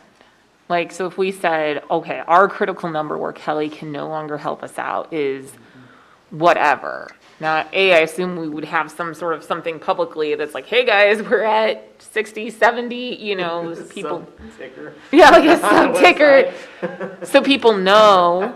And, you know, in general, I think, you know, our teachers are going to be honest and not lie about being sick, but some will just be incentivized to do that, right? Like, oh, well, I'm sick, and that's why I'm not coming in. Now, hopefully that would be a small enough amount that it's, you know, maybe we set that cap with a guess at how many might still, you know, need to take a sick day. So I think the cap would need to be set by school or by district, because that's where it could get tricky too. I think that becomes a complicated, I it think so, becomes too. very complicated, and it also, That's like, just if go you put say it we in want, now. we want to honor days or days, then you should be able to take that day and not feel like you're penalized. And I also think, hey, I'm already showing up, that is my work day. It's so weird that that's what we're going to give a bonus for, And also I'd be thinking, wow, where's that incentive this second Friday in May where it hasn't been sunny for 37 days and people take the day off? One, I think in doing that, managing that equitably, because Chronos is different than ASOP, because then you could still have, some teachers missing, but not a large number. But having a lot of classified also makes a big impact on the building when they're gone. Well, and I think Scott raised a good point of it matters by building, right? For sure, because if you have one building that's got a large amount of staff out, that's really burdensome on those teachers there. And we don't solve that problem by having an overall district cap. Yeah, I think you're right. Managerially, it's fraught Not with feasible. concerns. Okay, so let's take that one off. Okay. It just doesn't seem administratively possible and may have equity issues, so I don't know, somebody else. struck through that. When is the flex day for PD for second semester? April. Last day of school. PD, yeah. And conference day is April. PD day is in May. And I believe that April is like Good Friday, back up to Easter weekend, which I also think used to be a high. Yeah, and it would be. Well, and like I heard Scott say, if that's our only day in April, by April, everybody needs a day, and to take that away would make April really hard. Yeah, it can be pretty tired. Are you guys, Go ahead, sorry. are you talking about the flex day in April? Whoever's kind of far away, I'm having trouble hearing. Yeah, moving the flex day from April, I think would be difficult. Make April problematic, okay. As would the one above it. Do other people agree? What do you think about that? Yeah, I agree with the one above it because with elementary teachers having their parent-teacher conference on that Monday, that's something you need to be there for and be there with your parents and, talking about your students. And the high school could still take a personal day that day, so it feels not equitable. I would think you'd have a bunch of teachers a bunch of parents canceling those or no showing those. Possibly. Possibly they could show up easier because they took the day off, but. Yeah, well, if anybody feels differently, stop me, but right now I'm striking those two. What it leaves you is adding a red day to the calendar at the end of the year. Incent those who do not take off. No morning of time off on Super Bowl Monday. Secure subs in advance. Or establish a PD day of high interest, and you already have one Tuesday, February 2nd. And next year's Super Bowl Monday is February 14th. So that's sort of what's left here, guys. And any other ideas coming up? Did we take incentivize off? Have not yet. The question is, with what? I mean, if I really wanted to take it off and, had a good time the night Right. before, I don't know that Some there's a nominal lot. amount of, yeah. I'm not sure how you answer that question of, what is, adequate incentive for people not to do it. And again, I don't love the idea of, I think if you need to take a day, you need to take a day. And, certainly some people, that's a big day for them, not me, but for some people it is. And I don't think it's problematic for, us to have a certain number of professional employees and other employees who take that day as their day and they want to use that as their day. I think the issue is just managing that number to some extent. I'm curious what the team thinks of the no professional days morning of. A little louder, Mike. Yeah, I wonder what the team thinks of personal days, morning of, which would be 12:01 on. Does it still adhere to our days, right? Because they can take personal days up until, 11 o'clock the night before. Of course, they can take sick leave if they're ill. It's just asking them on this one day, give us some heads up. If you're going to take a personal day. Here's my thought. If you're going to, I would say if you want to go that way, you make people commit Couple on days. Friday. Yeah, I Because if agree. you say their fill rate, if they have that much more time, agree. and it's personal day, so, some people are going to take the day more if the Chiefs lose because they're super depressed. So just have people commit to that, and then you know what you're working with. I agree completely. So whether that be by Friday, Close of business. Friday close of business, or Friday noon. So Right, yep. But does that really solve the late? Because people could still put in for sick. You're and never then- going to stop that, though, do you think? Well, that's where I'm just saying, like, if part of the concern is knowing super late, I think we're all The- trying to balance, I'm sorry to interrupt, go ahead. like, I just think, like, if you still have the option of putting it in as illness, I think changing culturally and making that, hey, it's cool, take that day. Just tell us ahead of time so that we're prepared. So then when you do have, because you are going to have those, and we know it, but the impact of that isn't as dramatic. And maybe because we would need, I think, to put a reminder on to send out a district communication that Thursday or Friday morning, right? And we could explain the reason is, we want to make sure that there's adequate sub-coverage and there's not an unfair burden placed on our, professionals who are in the building and like go through all that. You're correct. There's still going to be people who do that or who unintentionally are sick that morning, because they partied too much. But, it's, I think, potentially something worth trying. I have a question. If you guys, got people on Friday, put in their day, everyone let you know, and you saw, oh my gosh, this many people are putting in their personal day for Monday, we won't be able to cover them. Could the district say, we're not going to have school Monday and put an extra day on the end of the year? You know what I mean? Like, this will at least tell you on Friday if they're going to take a sub, but it doesn't, you might still have an issue filling them. Yeah, that's my only fear, I guess. Not of people Right. doing things inappropriately, it's just incentivizing is the word? I don't know. Like, maybe they wouldn't take it if they had the ability to wait till Saturday or Sunday, right? Right. That would be one fear, but I think we're trying to strike a balance of treating people like professionals and giving us some time to fill the sub. If you need to take a sick day on Monday, take a sick day on Monday. But also making a statement from this team on, hey, we see this as an issue. We're not sure if this is going to work, but it's a statement from all of us that, hey, it's an issue. Let's try this Right. and see if it works.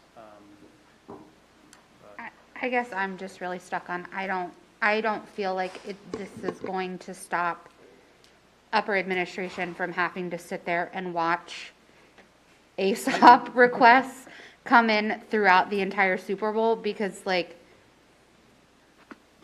not that people do this, but I can put it in as sick. And personally, I don't think that that's ethically right for me to say that it's sick if I'm not sick, but we know that people do it. And I think you're still going to be scrolling through it the whole second half of the game I don't think anyway. that's solvable. I think, Yeah, and you can also tell people, it's okay, you put in your sub on Wednesday, you're going to take Monday off. You can also Cancel it. cancel that Right. sub. That's Yeah, to the cancel it. benefit of the district if we don't end up needing that sub. It just says, hey, I think this is a good trial for the first year to see, does this help in our planning? And you'll know if by Friday you have a huge number, yeah, we are going to have to watch this. But if it's, way down from this past year, you'll be able to say, okay, we have a little bit of breathing room here. Can the district cancel subs like that? We can't. Individuals can, yes, that's welcomed if they don't need it, yes. So these are the 4 options that we haven't marked off. Add red day to the calendar, end of year, and set those who don't take time off. C, I think where you guys are starting to track around is that idea of commit by Friday, at least a day's notice helps you get subs. No morning of. Or there's still D out there, established as a PD day of high interest, that Tuesday, February 2nd, I think is what you guys were sort of leaning in on. So It's February C is where I think you're 22nd. heading. I don't know, what do you all think? Just real quick, it's February 22nd, just so we have. Oh, the thank notes. you. Yeah, no problem. Anyone who hasn't spoken up on any of this stuff, what's And in that's your on a head? Tuesday? Yeah, we have a PD day after President's Day. Oh, so that becomes a longer time off school or whatever. Yeah. 4-day weekend. It used to be backed up to, if it was a holiday, days backed up to the holiday were blackout days. Okay. Do we do that to avoid student absences or? To make sure Make a people are longer there for weekend? I don't PD. know. Why do you guys put PD days after holidays? Because you get, if you take that day off after, it would be a dock. But Yeah. it is now because all PD days are block But I'm days just now. saying, Yeah, but that's what it used to be. Correct. I think also it has been done in an effort to try to put our days off, whether it be for a holiday or a PD or a conference day, so that parents, we used to have so many, we never went in third quarter a full 5-day week. So we try to clump them together so we have maybe one crazy week as opposed to every week being crazy. Okay, let me ask a question. If you're a teacher, if we're looking at C or D, which one do you find to be a better option? Like, what do you think, like, just average teacher would say? To me, the best option is C. I think. And why?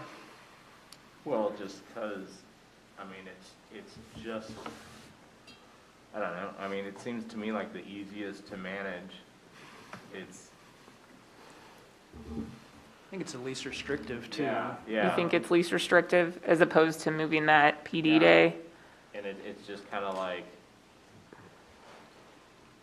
a communication, to me, the biggest thing is just the communication / culture of, Be honest with us. Tell us you're taking a yeah, like, Put it in. Tell us It could there's no potentially- reason to hide. Yeah, it could Yeah. potentially have 0 impact on our staff, right? Correct. I mean, they could take professional Mhm. days up until Friday, they could take a sick day over the weekend.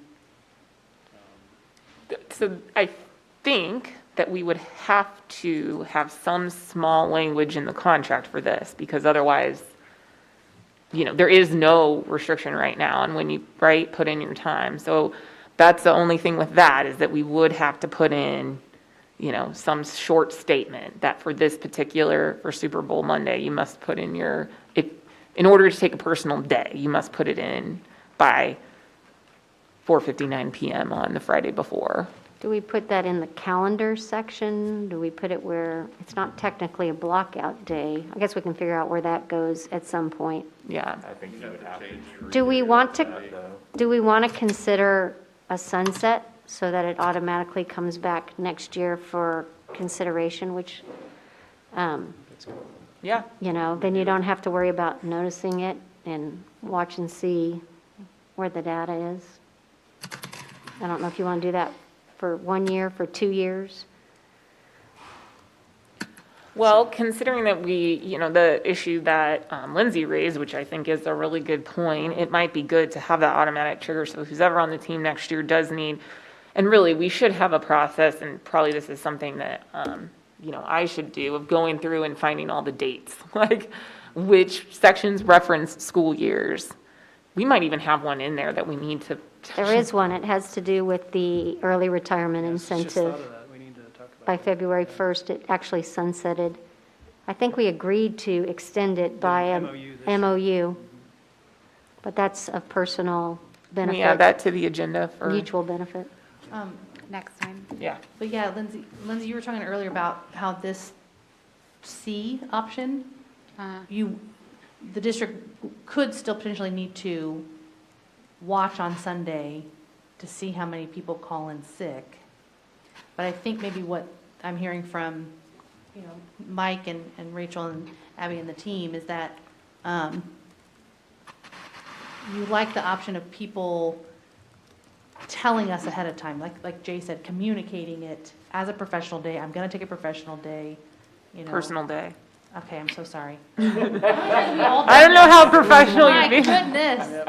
Taking taking the day.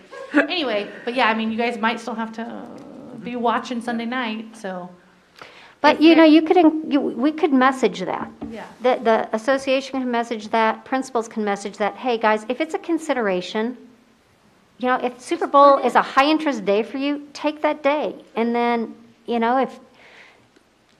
drop it out if you feel good to go. It's, letting people know you can cancel, and maybe when we send that information out, if you are going to cancel, this is who you have to call. Here's the number, so people aren't, well, I'd cancel, but I don't know where that number Is is. there a mechanism within ASOP that would prevent the district from, something you have to toggle that says, if it's Friday at 8:30, I can't put in the personal day anymore? Yeah, it's a good question. We'll have to work that out. Like a software solution? Right, I'm just thinking because right now, you could go It's wide in open, yeah. up to an hour before and put it in, and, Well, yeah, it's a good question. We'll have to work with them and see if we can cut off personal days at that point for that particular day. Ooh, that's going to be a challenge, I would think, So- programmatically, but. do we need to pause? Because I also, I don't feel like this is a viable solution if, the software can't even do it, because someone then is going to have to sit there and sift through. And usually, once you put it in, you're just done with it. I don't think the software does it for the regular blocked out days. Right. Yeah, that would be my retort, so to speak, even if they could do it, we could. We message it really well ahead of time, and then between Kelly and us, we can say, hey, you put in a day after hours, you can't do that, we're going to cancel it. I don't know. Cancel it or a deduct day? I understand it's going to be a deduct day. Oh, the consequence would be a deduct day if you took a personal day? Yeah, I guess we need to think about that too. After the deadline, Right, so if Saturday you go in and put it in, or you get counted double, cost you 2 days. Thinking That's prices what we do right. right now. We don't manage if people take personal days on block days. They get payroll deducts them. because the only other way would be disciplinary action? Haven't even entertained that, but yeah. I think the I'm probably imagining this now, but doesn't the negotiated agreement specify that you take a day, it is a deduct day? Yeah, it's like 1/187th of your Right. Yeah. Yep. salary. So I think we have language that explains it. But if ASOP can't block it and it still happens at a higher rate than normal, is it going to undercut your solution?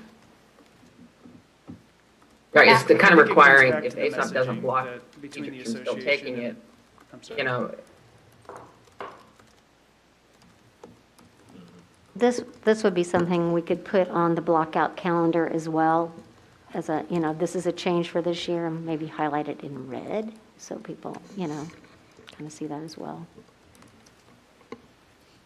I think it falls on all of us and others to message it, principals, everyone else. So just be on the blockout calendar for educational purposes, draw people's attention to it. Is that thunder? And then what about this idea? Is it language or is it an MOU? Is it a pilot and is it 1 or 2 years? Or until the Super Bowl Monday happens? I don't know. I think one, because we need to revisit if it's being effective at all. Well, if you guys are assuming the Chiefs are going to the Super Bowl next year. We are, I am. 1 or until you get to implement it, right? If we're only doing it for 1 year, I guess this is just a question.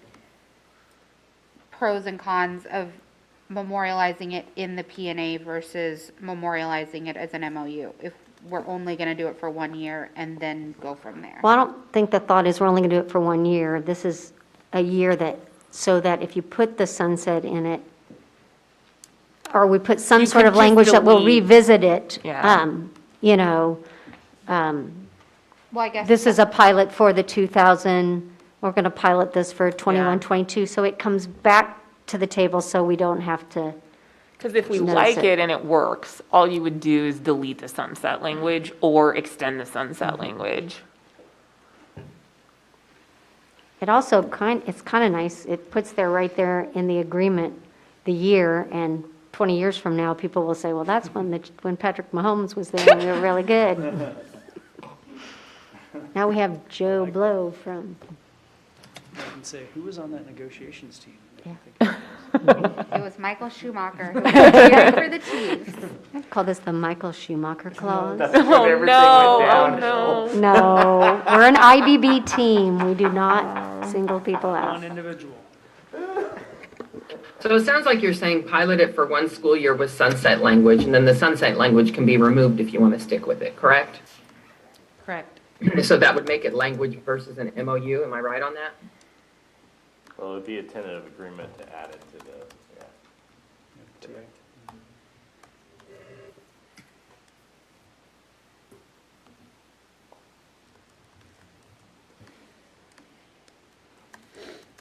I don't know, you guys feel like you're ready to seek consensus on this solution, and then someone's got homework, 1 or 2 people take homework to bring back a draft of some language next time you're together, either the 7th or the 9th? I know it's going to be me, so. It's fine. You sound sad, So, Rachel. okay, so the possible TA would be that pilot language would be added to the P&A applicable to the 21-22 school year, stating that professional employees must enter a personal day by no later than 4:59 PM on the Friday before the Super Bowl. Before the Monday of the Super Bowl, only that day. Monday. Whoever's talking, I don't hear you. Monday. I think the following. way that it read there, it would apply to all those days afterwards. We'd want to specify only for that Super Bowl Monday. Yeah, No? Yes.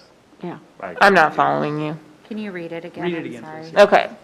Pilot language will be added to the P&A applicable to the 21-22 school year, stating that a professional employee must enter a personal day by no later than 4:59 PM on the Friday before the Super Bowl. Personal Or- day for February 14th, Well, for the Monday for the Monday following. after. yeah. For the following Monday. Monday following the Super Bowl. We want to say which day we're going to put the personal day on. Yeah, got it. On the Friday before the Super Bowl for the following Monday. And that could get really wordy easily.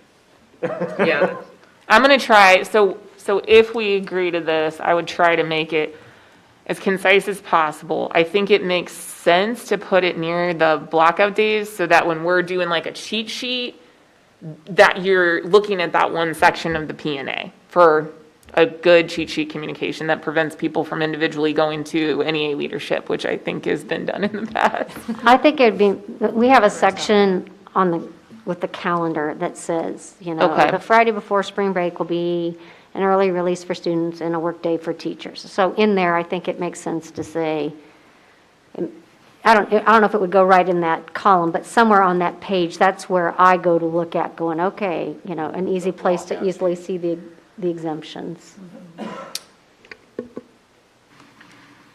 I'm going to send these notes over to Rachel and Jill that I'm closing from my screen, but then your sunset language, I guess you'd be adding that in.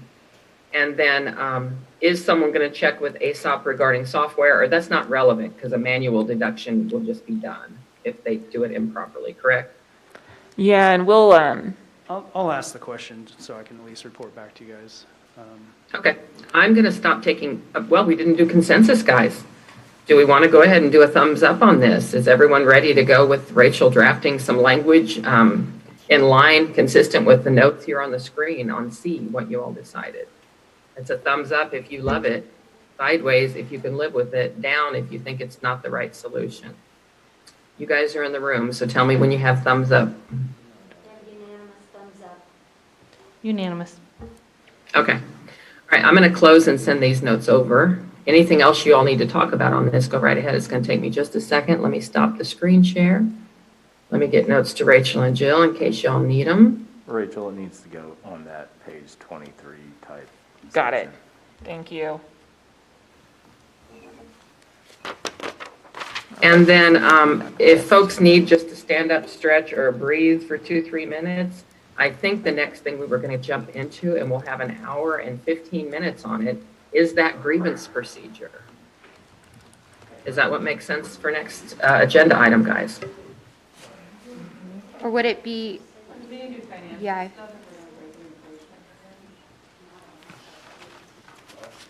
And PLC is just a report out, like it will maybe take 5 minutes. Okay. Yeah, if there's anything else you want to jump into first, go right ahead, guys. I'm just kind of follow in chat, but go ahead, do whatever you think makes sense. I'm just listening in here as I'm sending an email.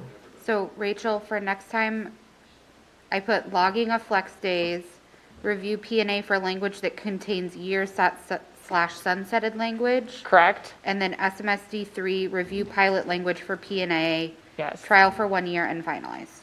Yes. Okay. Thank you. Do you have any ibuprofen? That's fine.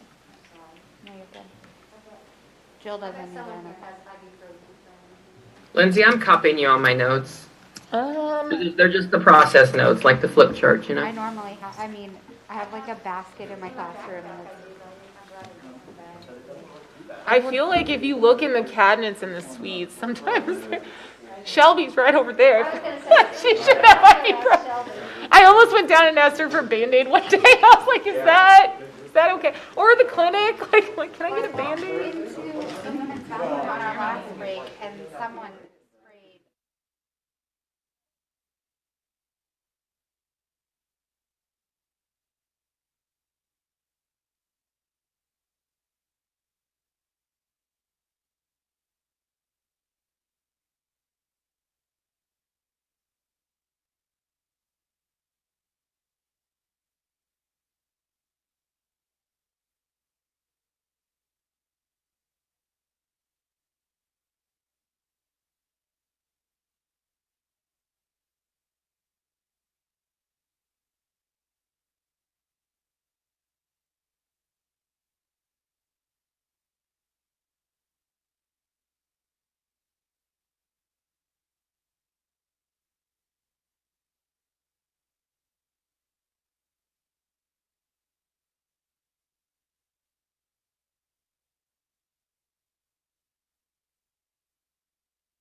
Can you hear me?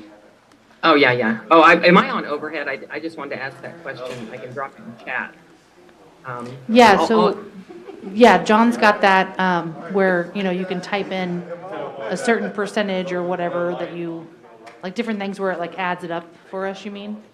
Yes, I wanted to give John the heads up that before we break for lunch, and then you guys are going in teams, I was going to ask him to preview the use of that document. He can screen share and do it if it makes sense. Okay.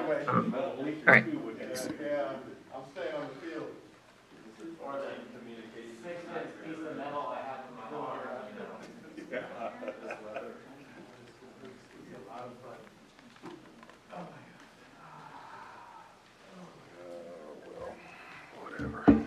It's not doing anything right now. I know, but like 6, 7 o'clock it says. No, but the anticipated is not looking Looking great. It's been the rainiest spring. Oh. It's ridiculous. It's great for my neighbors though, because they redid part of the street and they came in and put sod in, and I'm like, it's great for that. Oh my God. Uh-huh. Okay, folks, if we are back, grievance procedure, this is going to be a lot of talking and sharing from Rachel, I believe. And she just ran away. She probably needs to get some water or restroom. Okay, but I'm also looking to see, Lindsay, if you're with me, I don't think we started the 5-step document on grievance procedure. It was a verbal frame and focus from Rachel. I have not started a document in terms of. I started. You did? Okay, then maybe you want to screen share on this one, and Sure. when after sort of Rachel's done with the information she's presenting, and then if you want to walk us through the 5 steps as you note take, I don't mind you screen sharing instead of me doing a duplicate, document. That's fine. I think you guys are getting pretty good at everyone's sort of John, playing will you a take bit of the notes facilitative if role, I'm and it's screen making you a sharing? pretty good team. And yes, if you've looked in chats, I've dropped your economic teams down there, so What? no trading. Do you see It's my- not a big deal. I just kind of mixed it up. the So we've notes got some from, like, association purchase and the and negotiation? non-association folks. We've got one new person in each team. And so hopefully that'll work for us after lunch.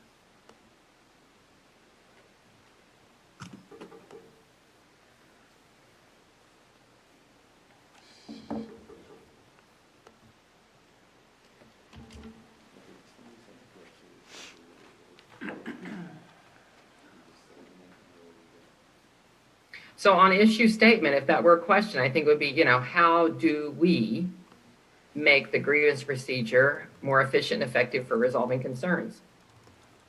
And just so you know, Rachel and Joe stepped away for a minute, but I think they're coming back. Oh, here comes Rachel. Okay. So we're just sharing Lindsay's notes and. Yeah. Oh, thank you. Yeah, Rachel, we said Lindsay's already started a document. She just sort of turned the issue statement into the problem question. But we wanted to hear from you in terms of, you've done a little framing and focusing. She's already captured notes on interest.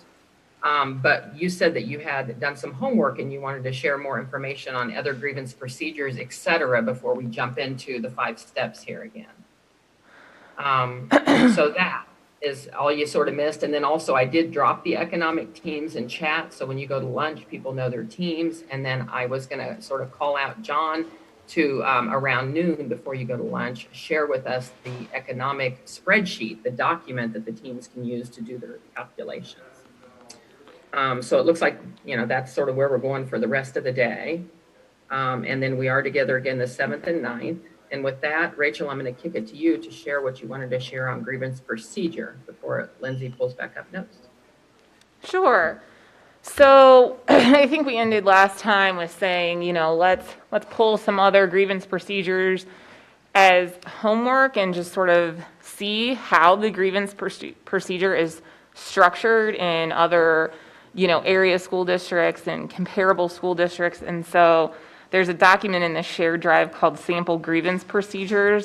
I had my assistant pull and just copy and paste from other districts. It's not formatted great because it's coming off of whatever they had online, and I didn't want to spend a bunch of time formatting it.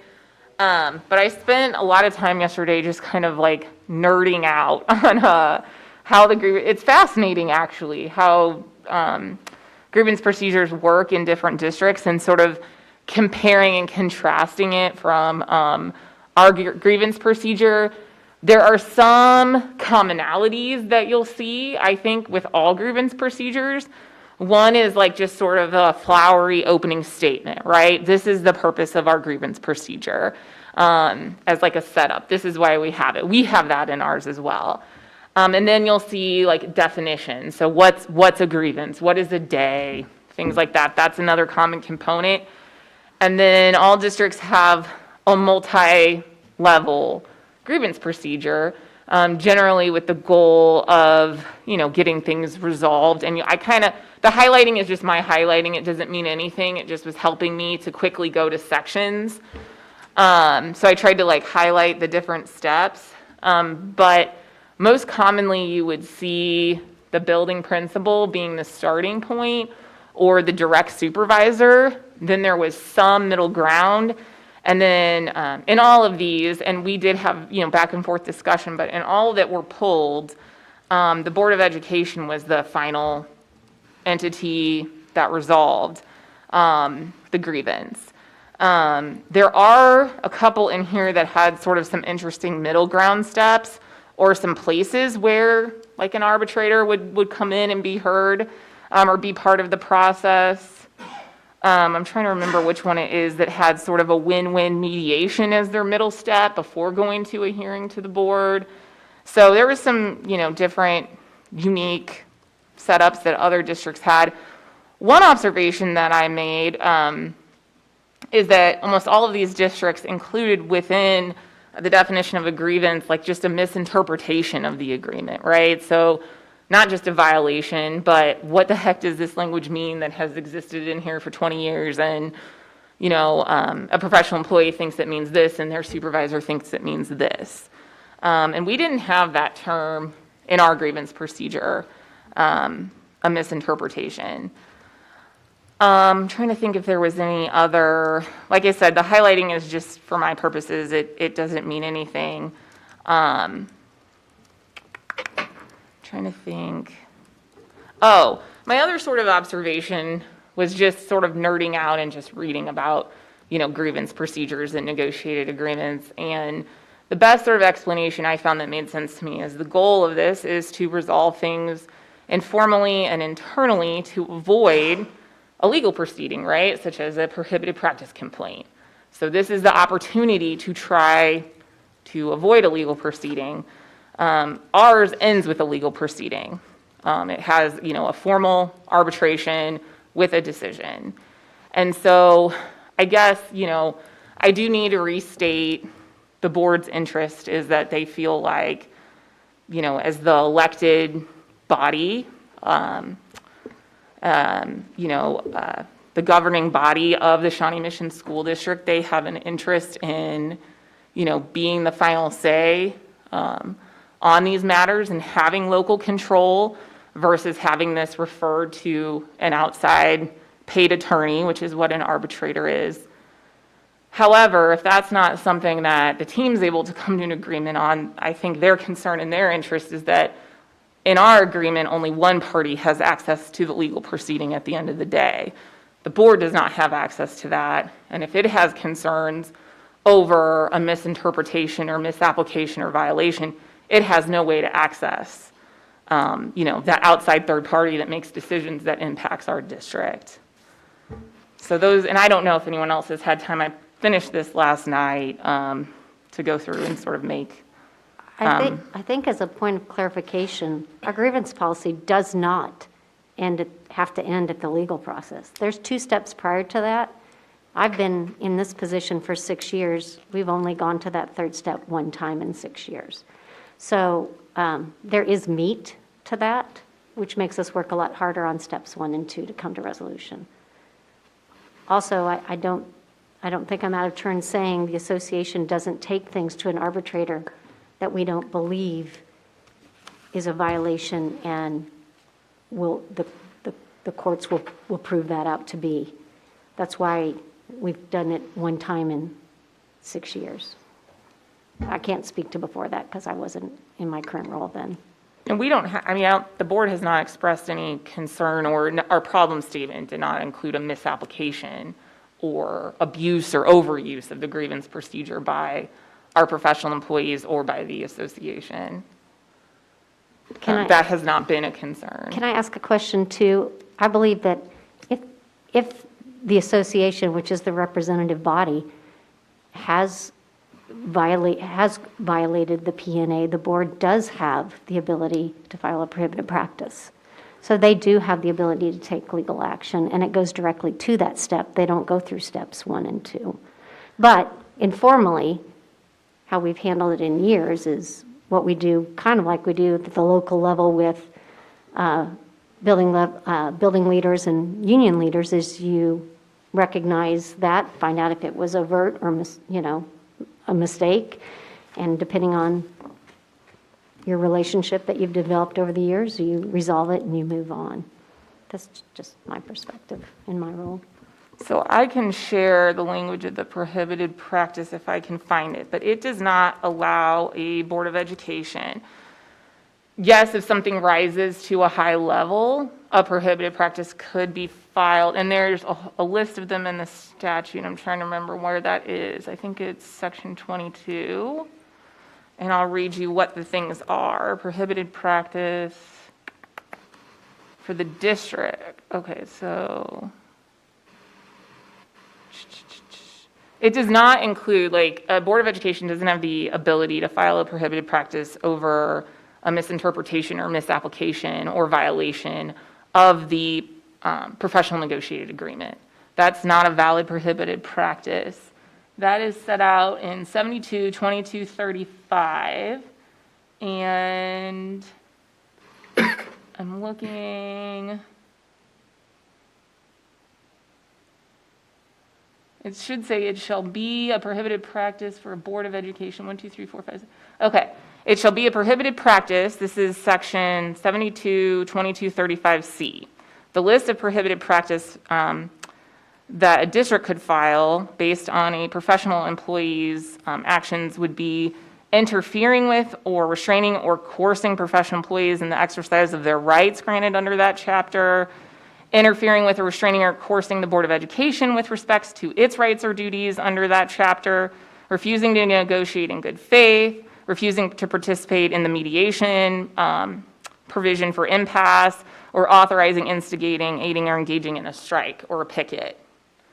So there's not really an avenue if just we think that, because, in essence, our professional negotiated agreement is a lengthy employment contract that exists between the Board of Education and each individual professional employee, because the P&A is incorporated into their employment contract, and there's rights and obligations on both sides.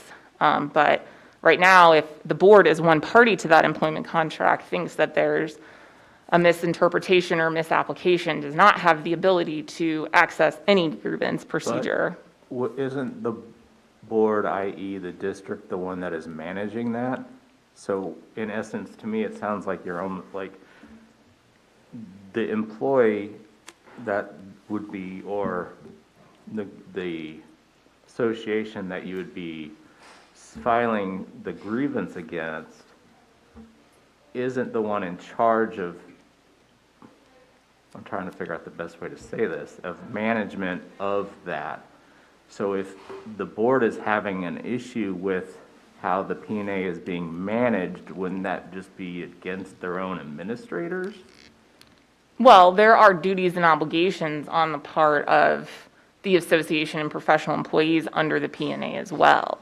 But if, Not just, the duties don't just extend under the contract onto the board. There's agreements in there that the association is going to do things too. Now, I agree with what you're saying as a practical matter. I don't think that we would say that there would be, I agree that in some sense it can't go both ways. You can't have an administrator filing a grievance against an individual employee. That's not how it works. If there's an issue like that, that's a disciplinary matter, potentially, right? So the board wants the ability to file a grievance against the association. If it believes that they're not, and again, trying to resolve things at the lowest possible level, but some spell out of steps about what they do if they believe that there's a misinterpretation or misapplication, hopefully with a very informal step at first. Another observation I had was there was no real informal step in here. You go straight to filing a grievance form, but some mechanism and some right to access the legal proceeding, the same right to access the legal proceeding the association does. Because our grievance procedure does give the association, not just individual employees, the right to go through that process. So guys, I'm going to pause here and say, keep in mind that where we're at right now is information sharing about what is found in other agreements. I don't want to mistake it for a proposal, a recommendation, or a brainstorm idea from Rachel, because we're not there. Okay. And I don't know, without looking at the interest, if something needs to be resolved around that. So while Linda said, sought clarity, Rachel, so you're asking that the district be able to file a grievance against the PNA. I think that, Rachel, are you just information sharing? Or are you sort of taking a position?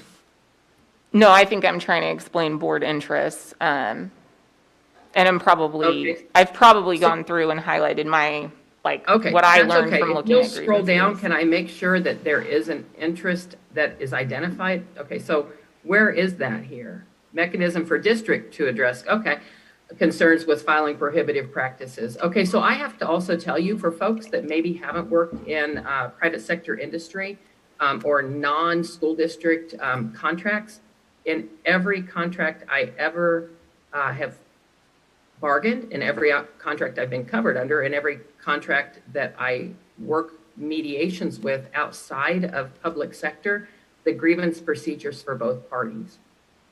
So it may sound shocking, and I'm not advocating, it's for information, FYI.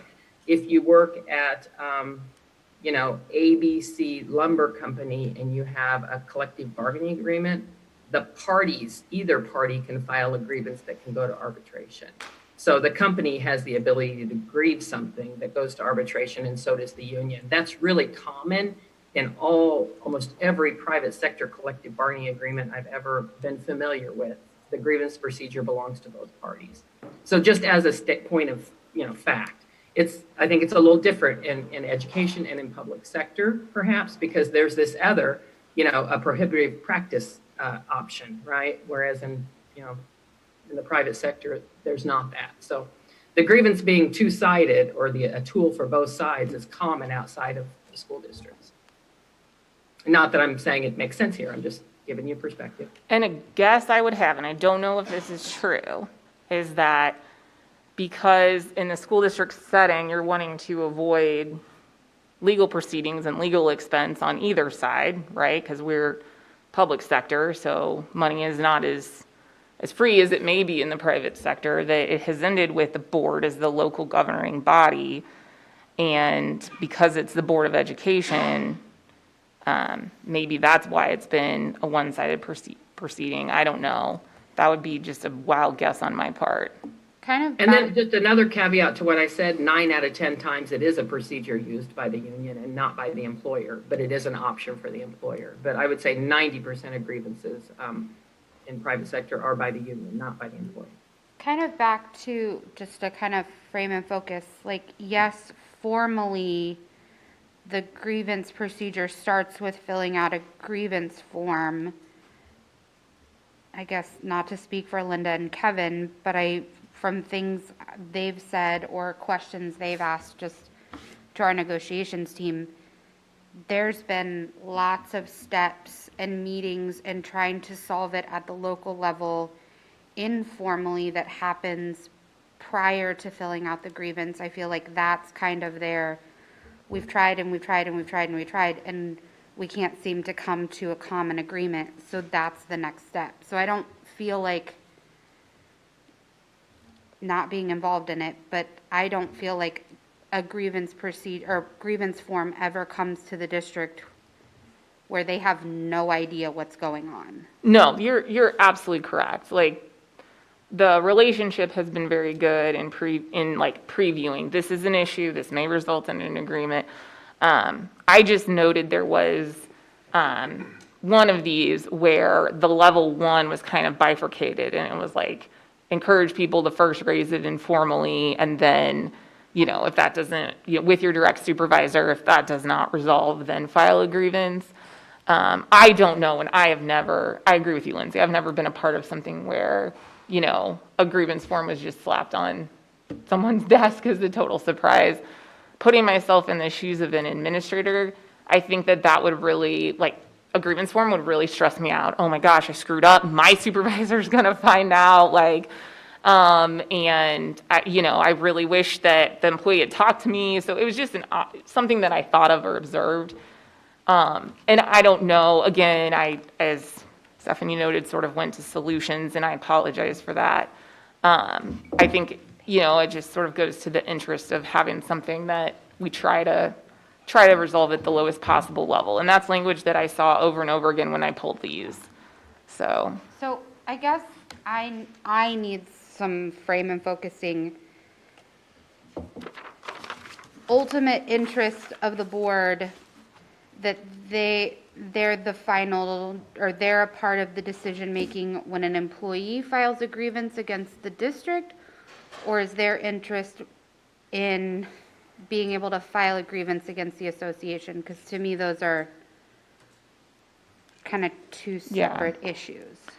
So, the board, again, looking at its counterparts and the boards of other districts, primarily said, well, the boards of other school districts get to be, they get to have local control, and they get to, again, as the elected body, resolve grievances and resolve things that go to the grievance procedure, but us in Shawnee Mission, we don't get to do that.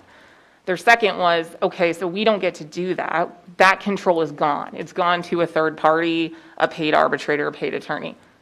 So we're facing that, but then if that's where we are, why can't we access that as well if we have a concern, not with an individual employee, but a concern that the association may be misinterpreting or misapplying the agreement. So that's the thought process. I like the way that you worded that just now, what you typed, Lindsay. Is Final Stop being a neutral party, is that a position, or is that an interest? I think that's an interest. I remember Linda saying last time, as I think that there would be a concern for certified employees that perhaps the board wouldn't necessarily be completely neutral, because, they're elected to protect the district and its well-being. And I get that. The board was, and just in terms of sharing the board's interests, I think their view was, our job is everyone. It's not just the administration. And I'm sharing that because they want me to share that. That they don't see themselves at all. In terms of the supervisory relationship, the board supervises the superintendent only. And so Dr. Schumacher does not report to the board. I don't report to the board. Something that I don't report directly to the board. Something that I thought was interesting was if you have the superintendent as the level 2, and then the superintendent's decision can be appealed to the board, I could see where that would be problematic, right? Because that's the direct relationship there.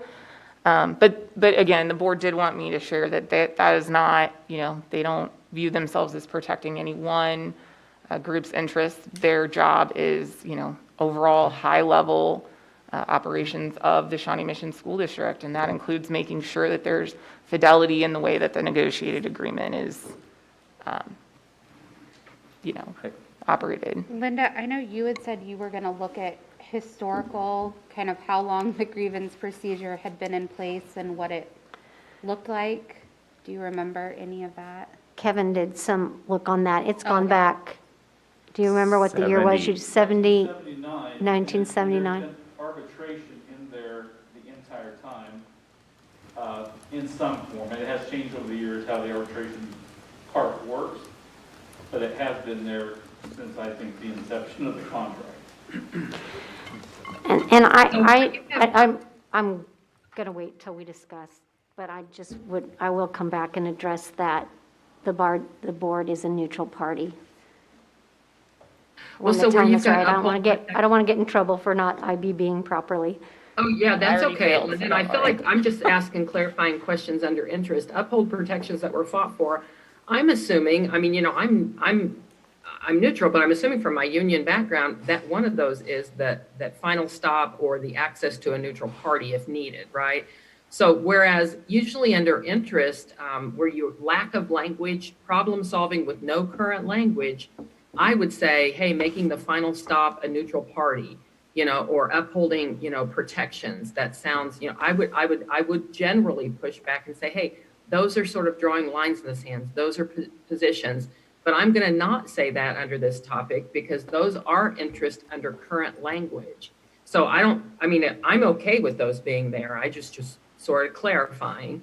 And then the second question I have is more candidates for third-party arbitrators as options? That I think is a possible solution. Or is that an interest? Or I think that's a solution. Yeah, no? I mean, we've had problems with,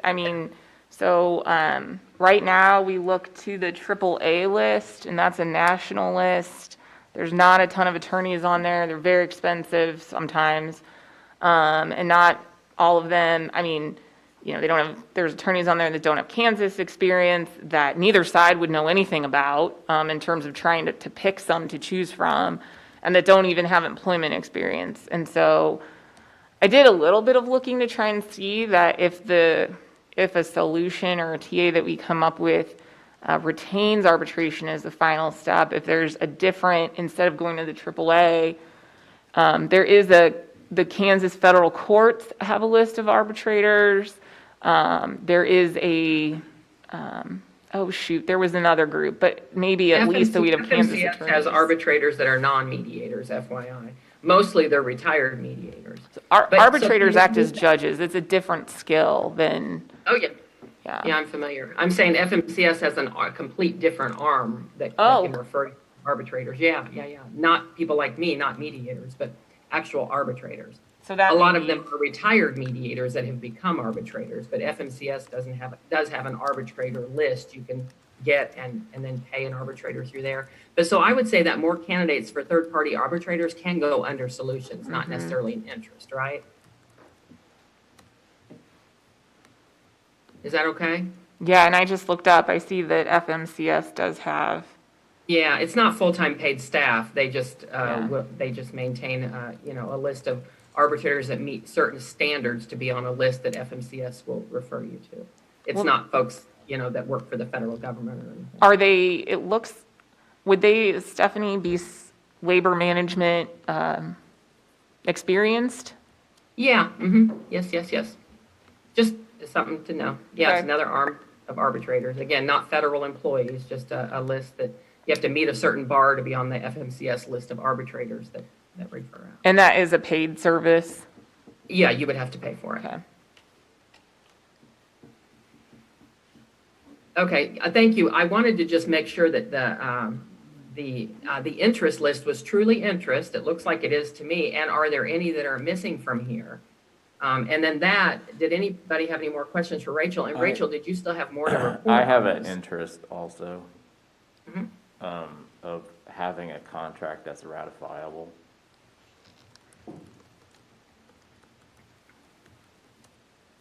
Which is also part of your criteria when you go to select a solution. Yes. Yeah, I Is mean, it I think that's definitely an interest on both sides. Yeah. And then Rachel, I'm sorry, I don't know if Lindsay and I started getting into the notes and clarifying and moving things around here if we interrupted, and you had more to share, which I thought was quite interesting on what else you found in the other grievance procedures you looked at. I think, I would say an average number of levels was 3. That seemed to be like, hey, if you can't work it out in 1 or 2, then you're going to your hearing, which in all of those was the board, but in our case is a third-party paid arbitrator. So I think that our level of steps was sort of in line with the number of steps that you saw elsewhere. They all had reassurances of non-retaliation. limitations. I mean, I think for the most part, our language was pretty well thought out. They're just, the only real hole that I saw is, do we need to maybe clarify that a grievance can extend to not just it's already gone to a violation, but also maybe a misinterpretation or misapplication. And I don't know, as you guys look through it, or if you've had time to look through it, if you saw any other like compare and contrast. Some of them I thought had overly complex subcommittees and things that I almost wanted to call those other districts and say, how does this actually work for you guys? Because it seems really complex. So I think over complexity is unhelpful. I think you do want to process that, whether who's ever accessing it, to work out a solution that it's understandable, and that they can wade through it and they know what's coming next. And I thought timelines are always really, really helpful. And ours does have clear timelines and also clear results of every single level, I think, was something else that I thought was helpful. If I, as a professional employee, access the grievance procedure and I go to my immediate supervisor, when do I need to do that by? What do I expect? So that I know if I'm not satisfied, how do I know what I've gotten? And some of them didn't do a good job of spelling out the result, but I thought ours did.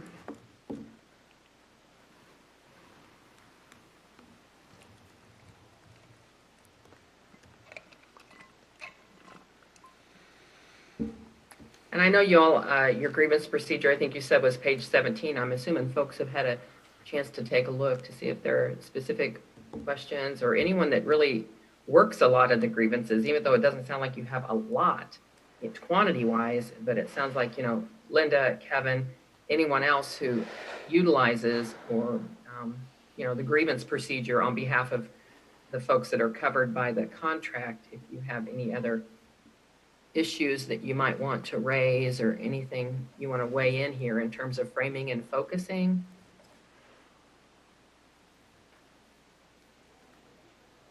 And Linda, you started to hop in at the same time I was talking about a neutral party, and I don't know if I overtalked you. Did you have something to add too?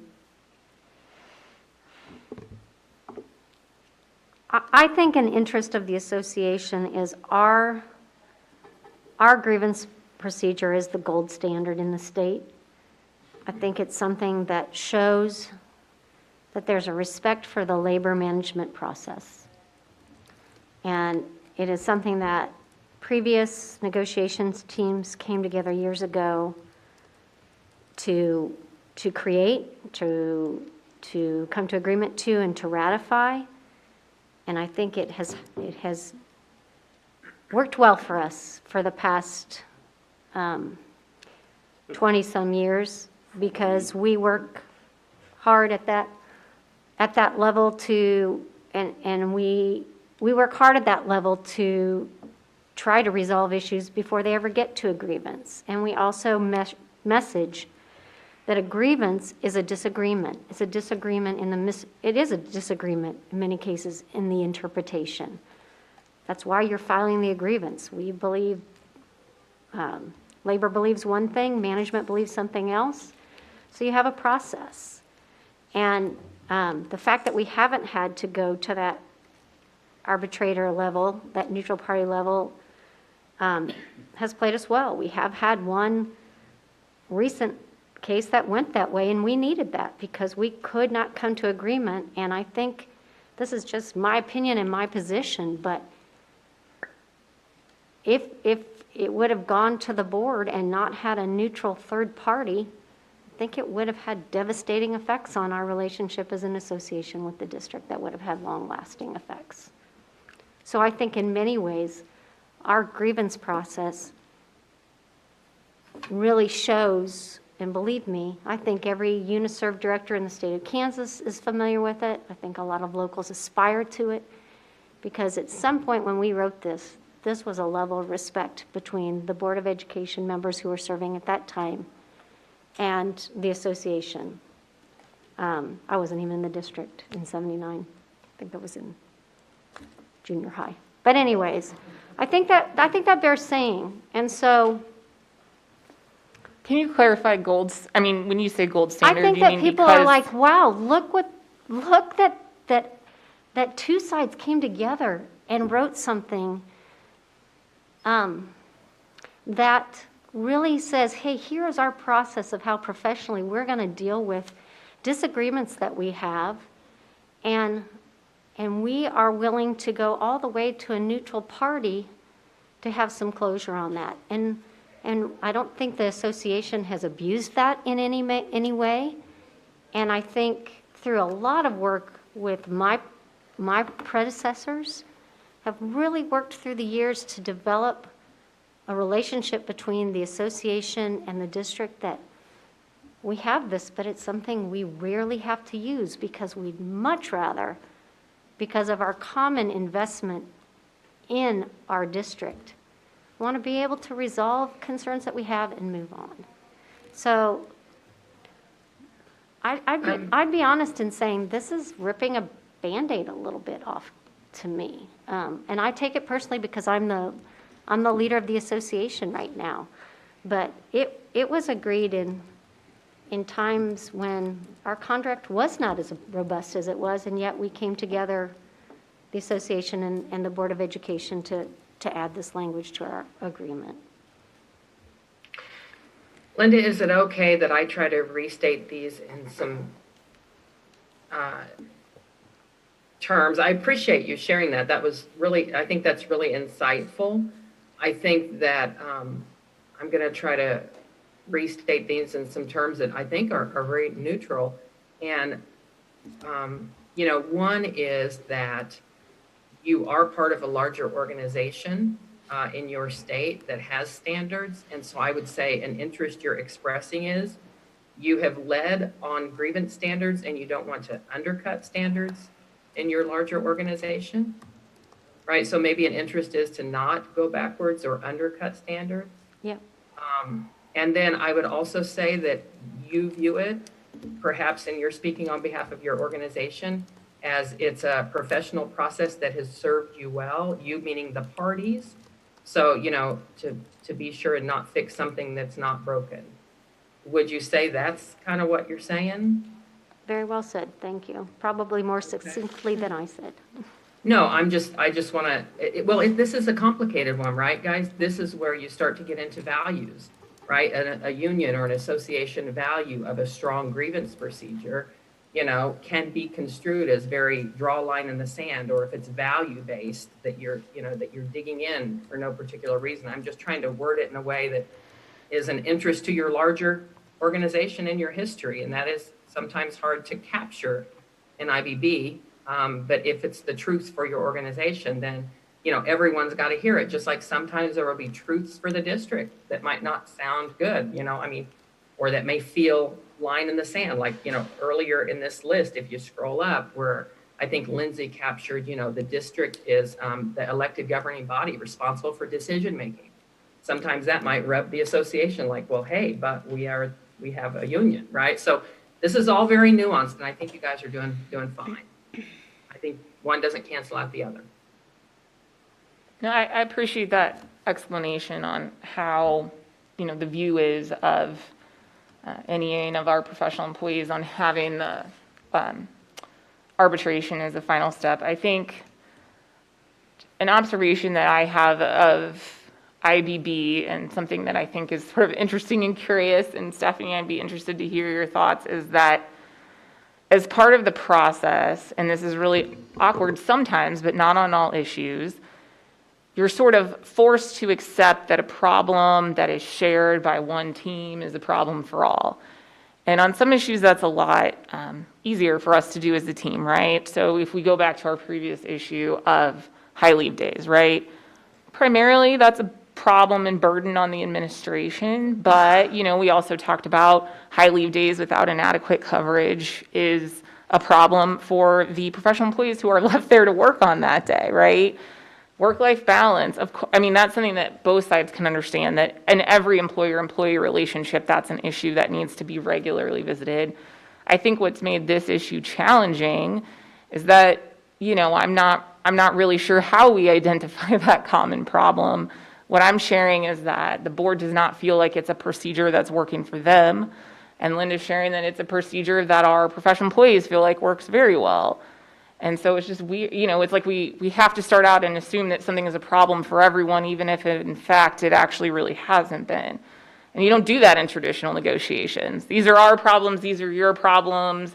What are we willing to kind of halfway solve in the middle and sacrifice and not sacrifice? And so I think that makes this discussion really awkward and difficult. Well, yeah, and I would say that is what is a facilitator, what would be helpful is if we could be specific, like, examples of where it's not working so that people can really, factually see and acknowledge. I think the fact that it's a grievance procedure, there may be some violations of privacy there if we were to go into examples of where it's not working. Yeah. Right? Is it perhaps maybe something that you can go into specific examples more in a private conversation or a meeting, not in the context of negotiations? Just in terms of brainstorming how to get down to the crux of where the problems are being seen or felt. So this is a challenging one for sure. I think what you're saying is really true, Rachel. And I mean, I feel bad that it's, it is such an awkward thing, but it's something that's been really important to the board. It's something where they recognize that they don't have the same ability to act as a governing body of the district as other boards do. And, it's our job as team members to encourage both our sides not to be solution oriented and to be, open to possible solutions. And again, this has come up as a board interest before, but having equity in the contract. And I think that even goes under, having something that's ratifiable. Something that if it makes sense that there's, an ability of both sides to do something or some give and take, that there's a level of equity. And if, again, just to restate it, if the association has access to a grievance process ending in third-party decision-making about the interpretation or application of our negotiated agreement, that the board would have that same ability if they do not get to act as a governing body in interpretation of the agreement. Well, I mean, I think Lindsay just added equity in the contract, right? Access to equal access to the process, perhaps as an interest and or a solution. And maybe we can sort of move to solutions. And again, not that we're not going to bounce around and go all over the place on this conversation, but I think it's fine to do that. But I know that it felt like there was a reaction when I sort of shared that, in a lot of other contracts, the grievance procedure is accessible to both parties because both parties are parties to the agreement, right? And if it's, utilized when there's a violation of the agreement, so that's the mechanism to enforce the agreement, So I don't know if that made it down to one idea of a solution. If you scroll down, earlier when Rachel was framing and focusing and sharing, I said, hey, don't move to solutions, but if you want to add to solution list, is it there as one option? Remember, we're not going to try to critique our solutions yet. Can I ask a question? So, Rachel, you had said earlier, the superintendent reports directly to the board.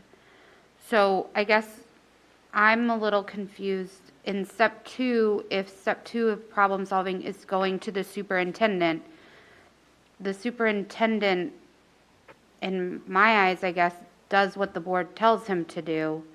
So are they not Yeah, no, that the was deciding factor already? Because if the superintendent is like not doing what they said, that seems like a whole separate issue. So I guess I just am confused where the board doesn't feel like they have, and again, I'm not them, so I don't know. I'm not living in their shoes, but the okay, I get what you're superintendent saying. already should be telling them what's going on, informing them, and then doing what they say. So are they not already a part of the process and making the decision anyway? Okay, so let me address that in like a 2-part response. One was my observation about where those levels are with other districts and my efforts to sort of understand the comments of not potentially viewing the board as not being able to be a neutral party.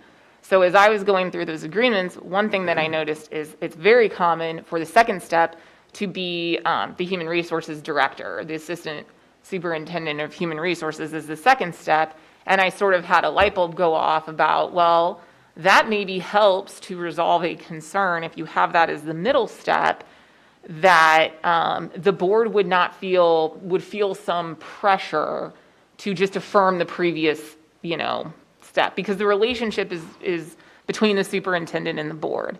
So that was just an observation. I don't want to dive into solutions, but I was thinking about the comments that Linda shared last time, and I thought, well, maybe for some of those other districts, that's how they resolve that concern, is that the superintendent's not involved in the grievance process, because commonly these may be sort of, leave and wage and hour and those kinds of things. Okay, so then on to your second part, is a practical matters or procedural matter, wouldn't the superintendent just do what the board says? And that grievances aren't something that necessarily the superintendent would share with the board that they had been filed if they're at level 2, and definitely wouldn't if they're the final decision-making authority, because they couldn't do that, otherwise the board would have previewed the issue improperly. Well, I'm meaning like in current practice. No, because you wouldn't want them to, that's not something that you would, like day-to-day personnel things like grievances are just not procedurally something that gets shared with the board, if that makes sense. It's pretty clear within guidance to boards of education in the state of Kansas that their purview is to make policy and to supervise and evaluate the superintendent, not day-to-day operations of the school district. That's what they hire the superintendent for, and the superintendent thus hires other administration. So our board has never gotten involved in day-to-day management of the district. And then that final step, the other reason is that if your board's your final step, and you'll see these as you look through the other grievance procedures, it looks a lot, it's a proceeding. There's witnesses, there's an opportunity to be heard, to be represented by legal counsel, so they act as a decision-making body after a formalized hearing. So I don't know if that answers it, I'm just. No, I think that's a good question. Remember, guys, approach this issue with curiosity as best you can, and then acknowledging some of the things that were said about, what is really valued and what is held near and dear, This is a tough one. Any other questions about that process? And does that answer it, Lindsay? I guess so. I want to clarify that the only ability that the association has to file a grievance against the board is only with Article 2 of the contract, of the agreement. And so anything else, all other 11 agreements, if you have a grievance against that is against an individual employee. I don't know if I have an interest in this, but when you're talking about a grievance, are you talking, they want to be able to file a grievance against Management Rights Section Article 2, or do you want for the whole agreement, there would be a potential for a grievance filed against an employee, which is kind of weird to me since they're the employer.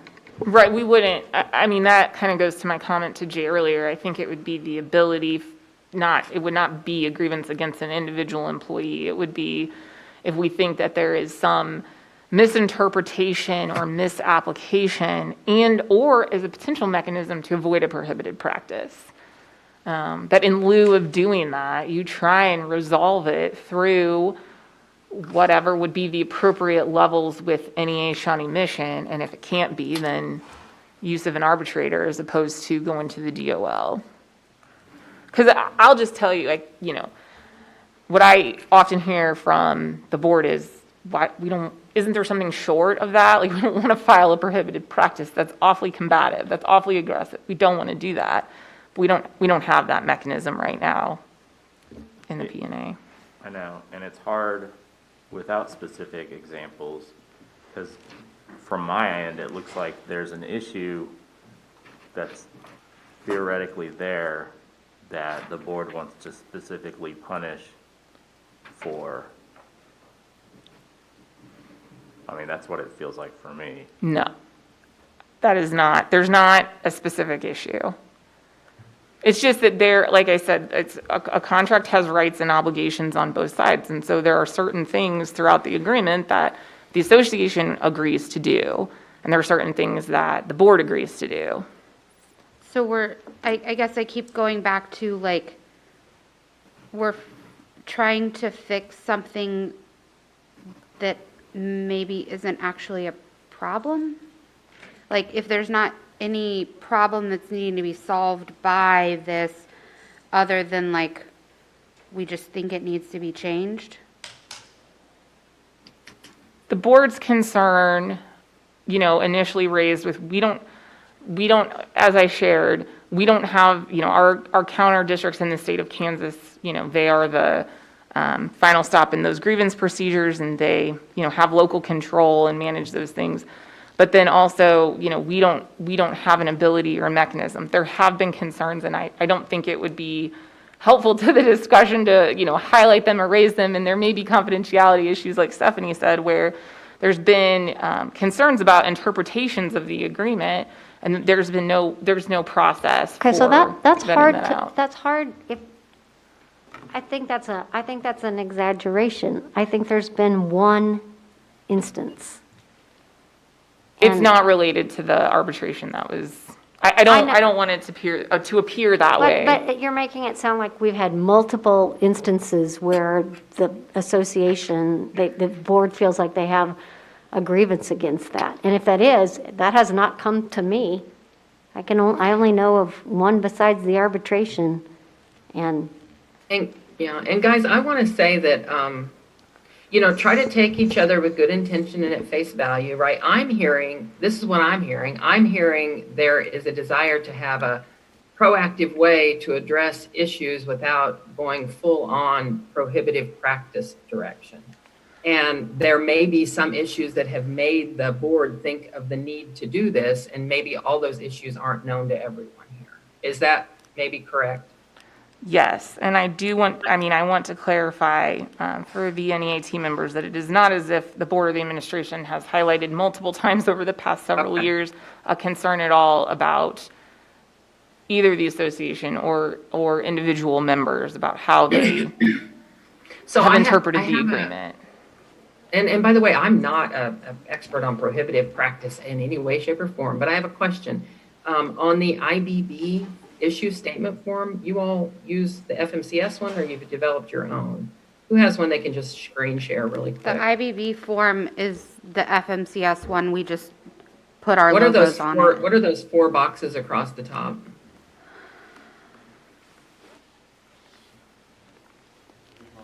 And I'm wondering, are prohibitive practice issues that may come up with the board, are they like so urgent that when one of the, okay, so I'm going to make it a little larger. Update is, yeah, there we go. Thank you.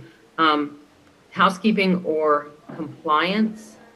Repair is intent, application of content. Repair, I knew there was a spot.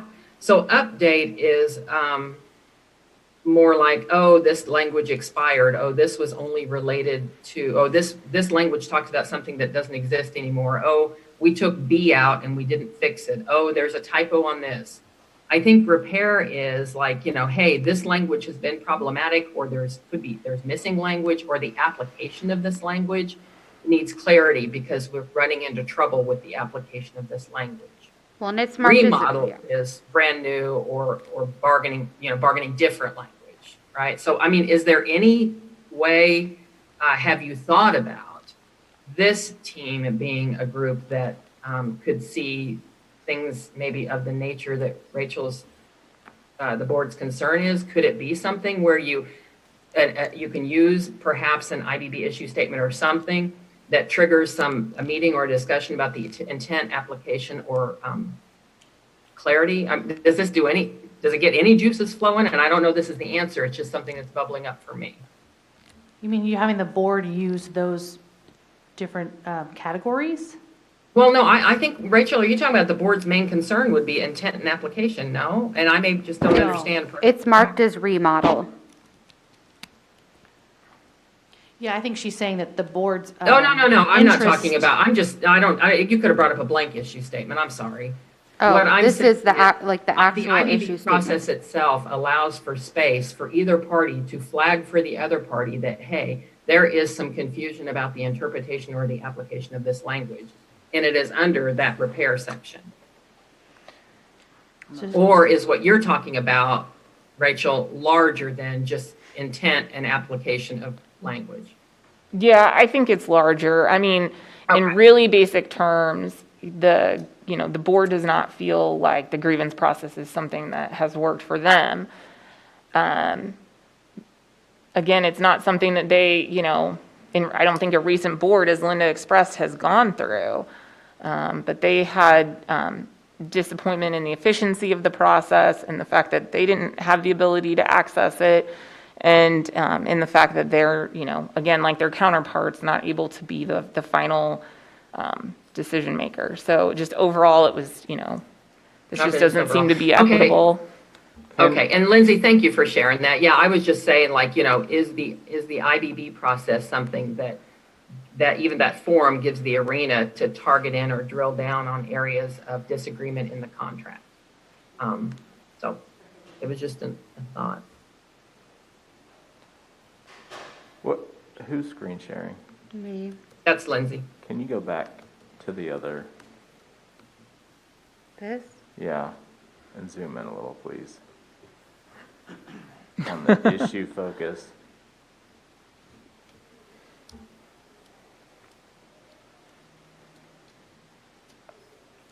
I mean, I'm taking a moment so I don't just butcher this, but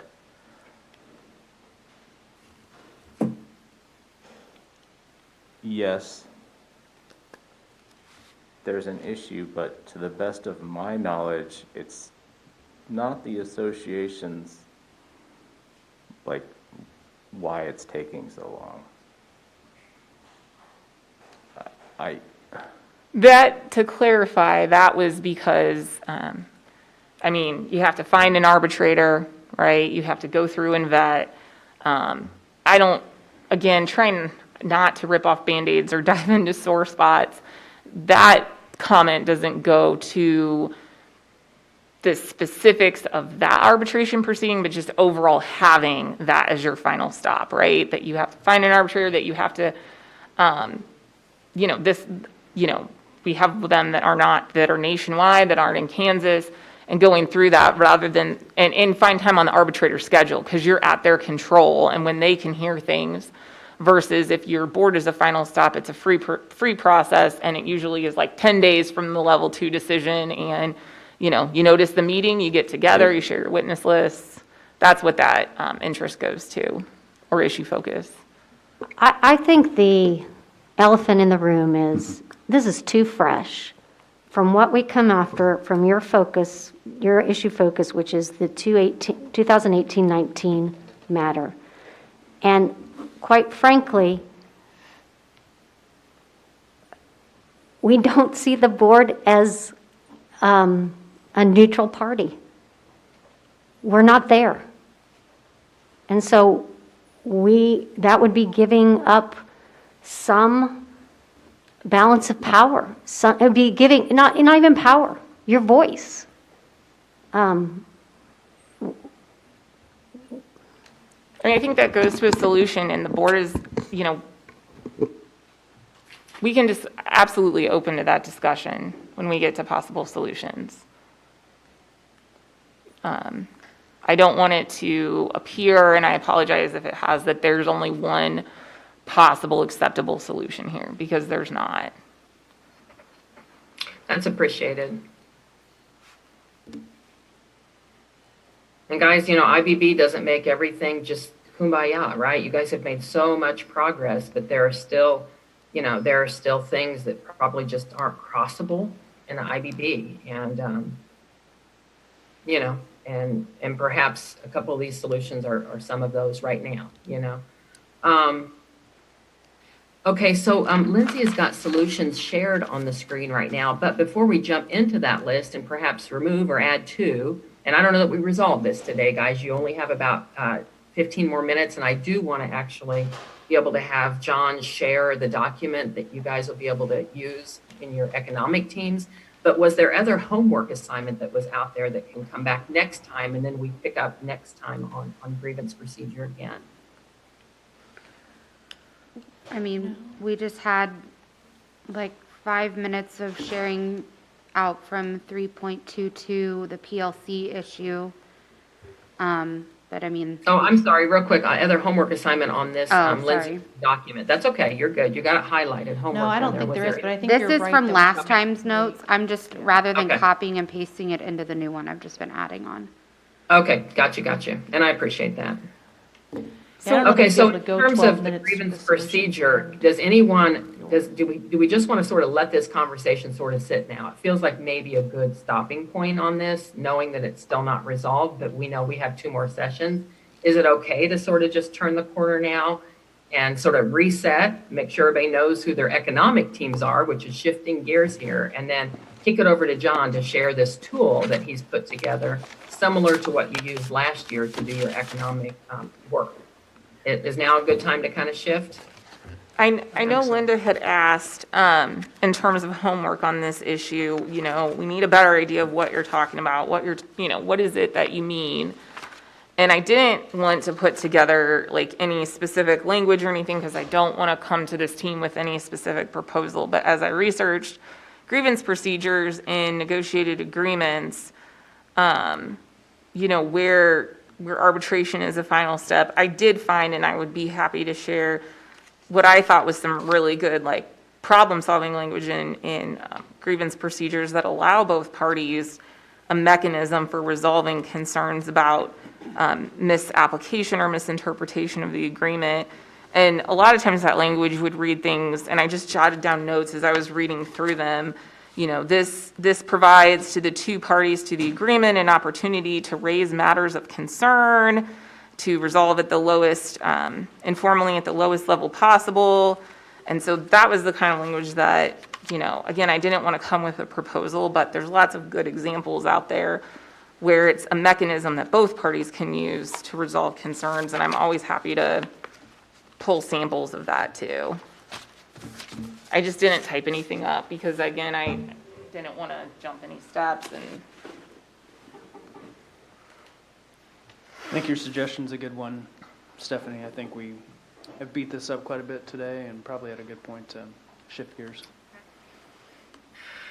Okay, Rachel, thank you for the work. Everyone, thanks for being able to be vulnerable and honest and, not get your defenses up. This is not easy. It's not easy. And so it is something that is still on your agenda to revisit. You've done a lot of good work. Let's not let too much time go between picking that grievance work back up. But for now, I do want to give directions through to the 3 teams. Okay, they're really pretty simple. I used to share them on a PowerPoint screen. I'm not going to do that right now because every team does have someone on their team that did this before. So that's, you'll have an expert or 2 on your economic team. So in the chat, I have created 3 teams. Don't overthink them. I didn't. Team number 1 is Jill, Mike, and Scott. Team number 2 is Linda, Joe, and Jay. And team number 3 has 4 people, Lindsay, Abby, John, and Rachel. And so each team is going to take the data that John's going to remind you of or share with you that Russ had presented, right? You're going to keep in mind your interests that were under your compensation statement. If it helps, you all should probably, print those interests off. They're either in my notes or someone's, or Lindsay can drop them in chat. But you had some interest related to salary, right? So you should sort of have those.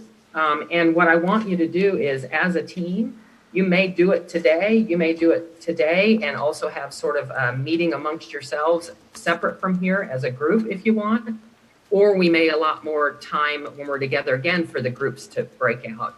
You're going to say how you would solve the question of compensation with the figures and the dollar amounts that you have, and where you would allot those monies, where you would put your pay raise in what year, like, and how you would allot it. And what I want you to do, 2 things to remember. Number 1, you are a working team to come up with one option of 3. Number 3 teams are going to come back with an option that you all can look at. You should not get tied to your option or your plan. You should love it. You should feel passionate about it. Everyone in your team should have a say, and there should be consensus in your team before you bring it back to all of us, but don't get so tied to it that your job is to convince everybody else that you all's way of spending the money is the way you want to go. But do be prepared to explain why you think it's a plan that works. If you have, creative ways that you're applying the money, it's going to be helpful for us all to see that. And ultimately, keep in mind that when you all come back together and share each team's idea, usually you don't end up on one or the other. You end up with a hybrid version of something good out of each one, right? If you have, huge hurdles that you cannot overcome, you guys got to keep trying to work towards it. But if you come back and you just can't meet the interest as a group, can't get to consensus on meeting that interest around compensation, you got to show us how you tried, what you did, and why you can't, right? But hopefully you can all sort of get there, and then we've got 3 options to start brainstorming around. So if there are any questions to my directions, let me know them now. And then I'm going to have John share this document that you'll be able to plug your numbers into as you do your work. And I want to see how far y'all get today, and you may need more time outside of this process, or we may need to start next week with a couple hours at the end of that session as well. So what questions do you have? And if I was a little complicated or wordy there, anybody else want to jump in on something that didn't sound quite right, or misunderstanding the way you've done it before, anything that was helpful to you last time? Okay, well, John is screen sharing. You may want to make a little larger. I'm going to drop the salary compensation interest in the chat box for everybody. So this is kind of like what we used last year, and so the box that I have bolded over there to the side, those are the numbers that were given to us from Russ for this year based off his presentation. The area over here where my cursor is, that's where you can plug in any numbers for the percents, and then it'll automatically calculate over here for the total cost of everything. Last year, I don't know if it was just the group I was in or if it was the other groups, but we looked at what the starting salary would be, whatever percent increase it was, and then what the new salary would be in those specific cells on the salary schedule to see the increase. Should we note in that box that that's a step increase for certified, that's the money for, like that's specifically for a certified step? Do you know what I mean? Also, are you referencing the index? No. So your money might be off. I just went off of the numbers that Russ gave us. Okay. What index? What do you mean? Are you talking about the one at the bottom, the step 7? No, I think he's talking about the other document that. Well, so like he's got step 24, masters plus 60. I'm just wanting to make sure that when that goes, it's going up by the index and not the percent. I have mine calculate based off the index, which is different. You know what I'm saying? No. Yeah, but I thought that it was whenever we add 1%, every cell gets 1%. It's not. Because you Are get you the sure? 'Cause I thought we percent talked about that plus with the Russ index. last year. I have the index. I thought we talked about that with Russ last year. So here, let me flip That over. 1%. I'm sorry, I just want to be clear on this. So you put in 1%. Is that what your number is based off of right there? This number is the Just what's number in the that cell. is in, no, not that. You- Wherever It's just an empty. Masters, what, it's in this cell right here. okay. So I can't see that well. It's 83,652. Okay, and then if we do, just for clarification here, if you put 1% in, what is your new number? 84,488. That's incorrect. It would be 87,243. Because they get the percent plus the index. Oh, okay, so what happens is you add the percent to the lowest, the very, very first cell, like the, bachelor's step 1, right? You add like whatever percent increase to that, and then that changes all the rest of them because our lowest or So- sorry, our highest paying person makes twice as much as the lowest paying person. So masters plus 60 is 1.938498. That's why I have this hyperactive spreadsheet that I have saved to the drive. And I don't think I can screen share easy without. So that's just gonna affect this bottom, that like, that. Well, area. it could also affect your totals, because my totals go through and it pinpoints who's at what cell and then multiplies it based off of the index. And I can give you an exact total of how much each cell costs. So that would be more if you were talking about multiple steps versus just an increase to the base, correct? Because if we have just the amount that Russ gave us, It's not gonna multiply properly because of the index. I'm sorry, this is like, you know what I'm saying? Yeah. So like, if you do 1% based off of, like, if that's what Russ's numbers were, that's gonna line up. But as soon as you increase or decrease, instead of being, it's not a constant, it starts. Are you saying that the bottom part won't be right, or the original number he gave us won't be right? So if you do 1%, what is your increase? Right here? yeah, I think his calculations take into account the index. So I get what you're saying. I think John's numbers are gonna be incorrect, but I think for budget purposes, whatever factor you put in there, it's gonna calculate it appropriately across the, This number up here should be correct, Like Russ gave us how much just 1% not is. this section. So Is when Russ in I the put building? 1% in mine with, I'm- oh, because yours doesn't factor in step, no, it's factored in separately. correct? It's going to be really important you guys don't go too far down the lane of having some plans. Yeah, that but do we're not gonna be, calculate. we could be majorly off on numbers Right. depending on what. So who's your subject matter expert who may be able to put their eyes or join us? Is Russ the Yeah, person but who Russ might be will able look at to? mine and be like, join- yeah, you're right. But yeah, if you wanna grab Russ, that's fine. Yeah, I think it's really important. And while someone's grabbing Russ, guys, I'm going to screen share. 4 years of doing It's the going same to thing. stop yours. That's okay. That's all right, guys. Jake, Okay, so I'm screen sharing now, so I'm putting teams here, so this is a document, instead of, I put it in chat, but this is a document I'll also send across for Lindsay and Rachel and/or Jill to share with the teams or drop in the drive.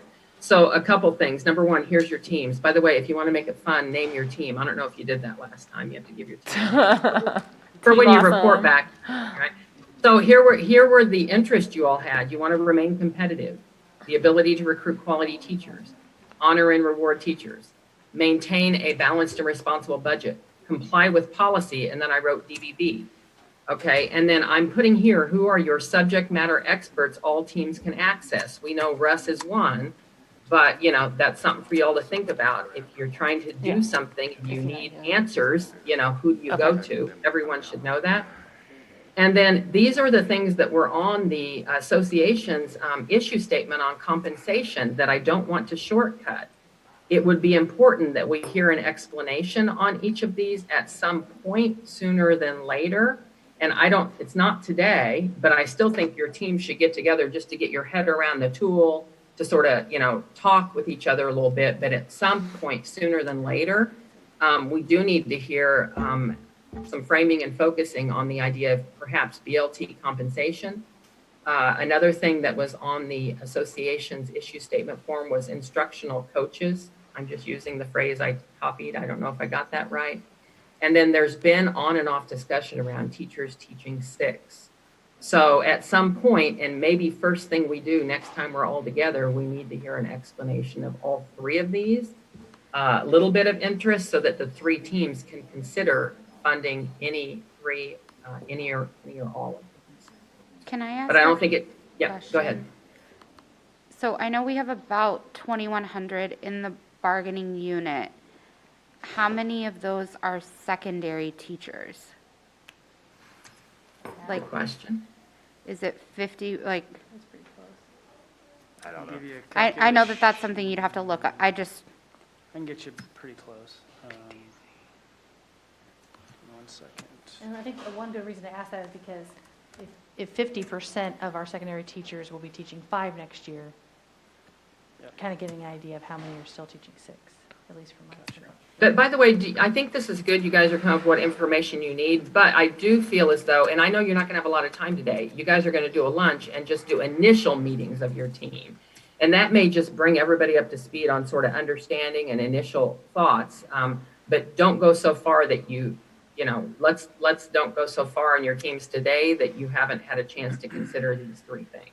Hey, Jay, when I take the salary schedule from 2020, 2021, if I add 1% to the master's plus 60 at the bottom, and I add 1% to the bachelor's first step at the top, it's still the same ratio of 1.938497.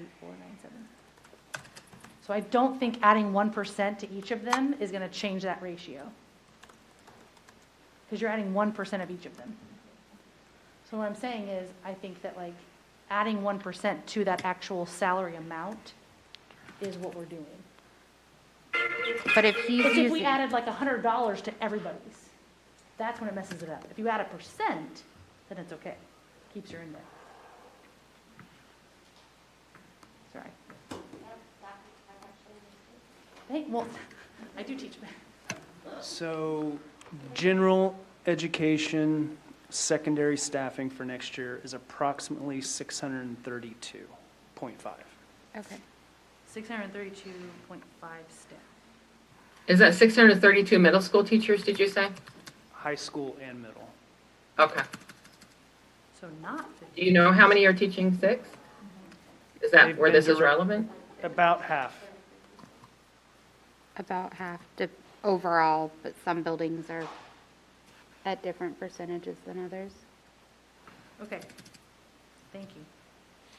All right, so you guys still have, you have a lot of work to do both together and in subgroups around economics. So with that, did someone grab Russ so that I can stop screen sharing? And I'm going to send this document that should just be in front of every team every time you meet, right? Which is your interest and the optional items that we need to discuss together first, and then you'll discuss them as optional expenditures in your team. I'm going to share this with Rachel, Lindsay, and Jill to go somewhere in your files, use it in your teams. And now do we have Russ? Russ, well, if we're going to eat lunch, Russ is at lunch, so hopefully he could join us after That's lunch fine. and maybe be in the group. Well, with, and I think the Jay. biggest difference between my numbers and John's is that he separated out step where mine is all encompass of the increase. But he could join our group at least for a while Correct. to go over. Yeah, not a problem. So your afternoon, right after lunch, maybe some Russ works for everybody to get comfortable with how the numbers can be applied, correct? And then I think some folks were going to have to leave at 2, so I don't know that your small committees will meet that long today, because I feel like you are going to be a little held up until you do have a chance to talk through each one of those 3 optional funding issues. So how does that play in terms of our plan to break out into groups today? What are you guys thinking? Still keep that plan to break out in groups, but just get some time with Russ before you do. And we start on the 7th with BLT compensation, instructional coaches and teachers teaching 6 issue.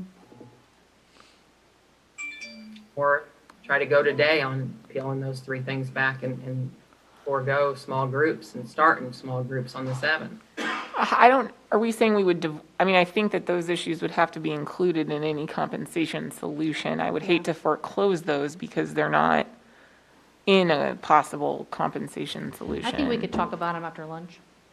Yeah, I think I'm I thinking, could so you explain. talk about them, so every group has an understanding on, the desire to do something on them or not, So right? eat lunch, come back, discuss interest in that issue, and then break into our groups. Right. Okay, Yeah, and have Russ when you come back too, right?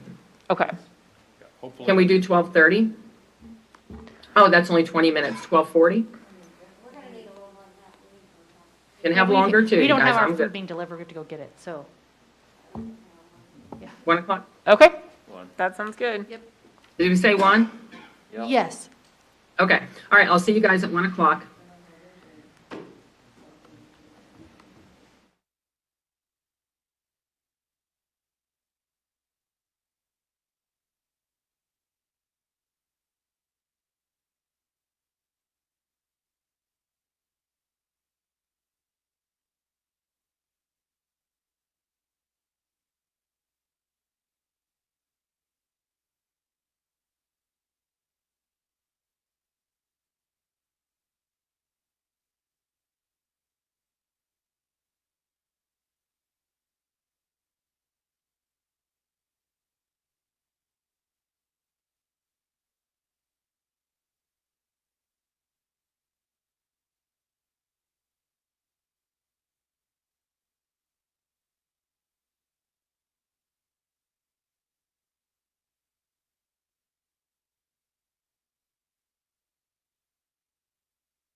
Lindsay, let me know when you guys are ready.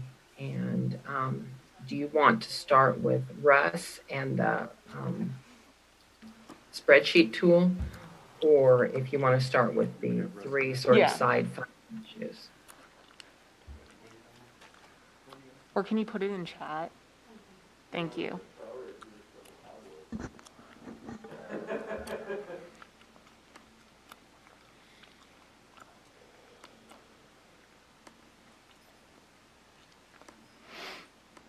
Are we 1, 2, 3, 4, 5, 6, 8, 9, 10?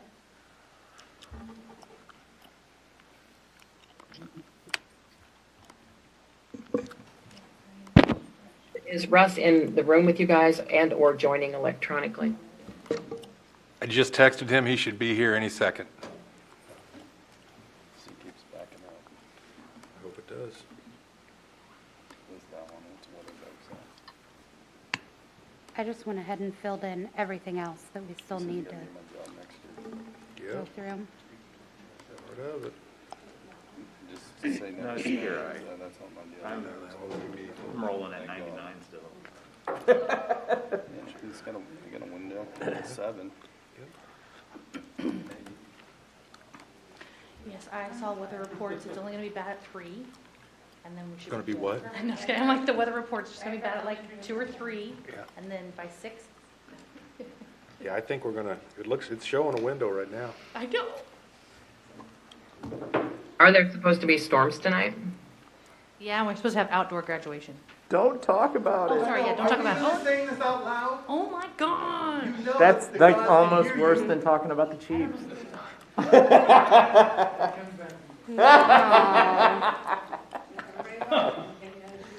I didn't say. This time we can blame it on Jill. It's not a Dr. Schumacher thing. Well, I'm used to that.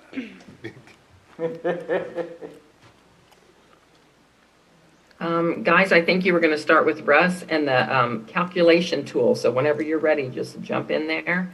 And then we'll try to do a quick run through of those three sort of side issues for potential funding. We're just trying to grab Russ, I'm not. I'm just, the team, the collective we. as the district's compliance coordinator, let's just end this discussion. Oh, job I never wanted. Did you all order lunch in?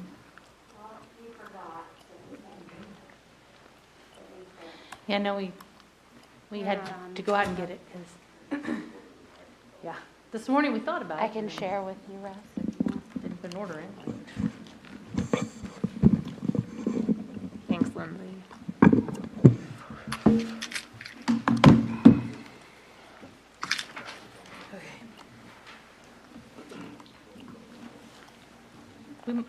We might have answered our own question, but I think the question was,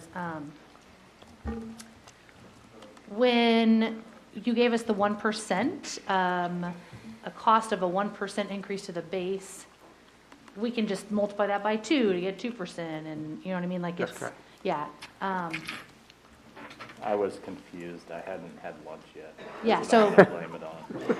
There's, Yes, it'd be that 1,299,000, you multiply it with whatever factor whatever you you want. want, yeah, okay. I think because we were thinking about the index, because I think in years past, at one point, we talked about putting like a certain dollar amount on every cell and how that would mess up the index. Oh, yes. But putting a percent on does not. No, it just flows through and stays with the index that you're used to seeing. But if we just took one of the numbers, like, we had talked A about. random step. Step 24, master's plus 60. Does it calculate out right if we just add 1% to that number? Yep, Okay. that's correct. So John had just started to share the document that each team was going to use as their sort of calculating tool. Russ, if you're going to stick around for just a second, John, do you want to sort of finish sharing with the teams, the document, what each column is, and how they're going to use it so that everyone on every team sort of has a familiarity, and then Russ, just hop in if there are some areas that you see are problematic or that could be helpful, if that's okay. If you remember, because Russ, you did this last year, remember each team sort of had this spreadsheet that they plugged their numbers in to come back with their report for.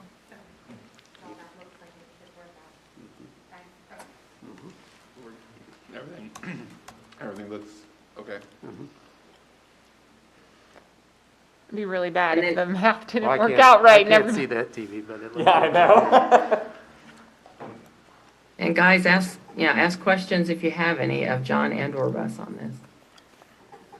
No, I mean, I think most of us, well, I was confused just because of multiple things, but I think we're all kind of in the same spot now. It always helps when you. But I can talk about the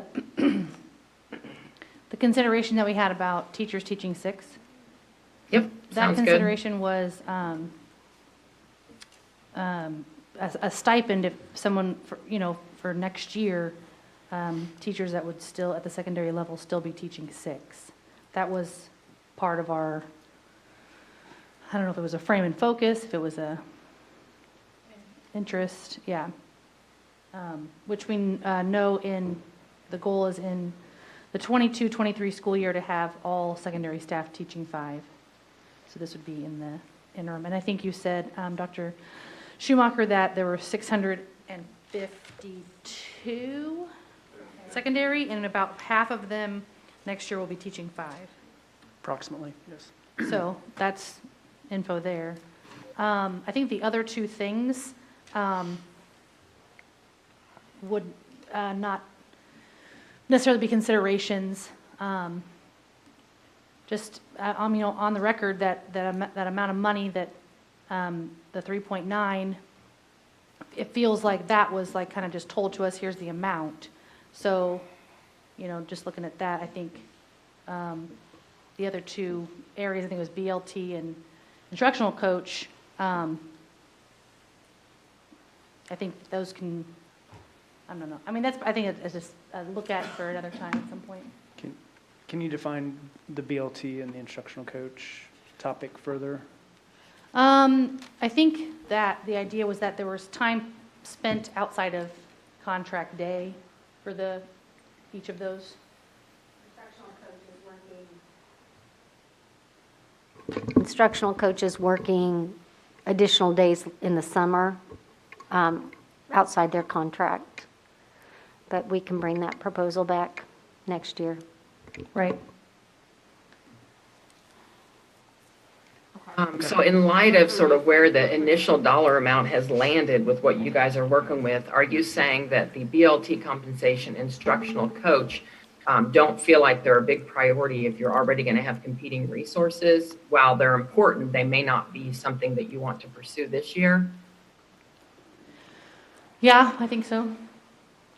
Because another thing we wanted to look at was, in a sense, a stimulus type package. I don't know if you call it a package. Hardship. Yeah.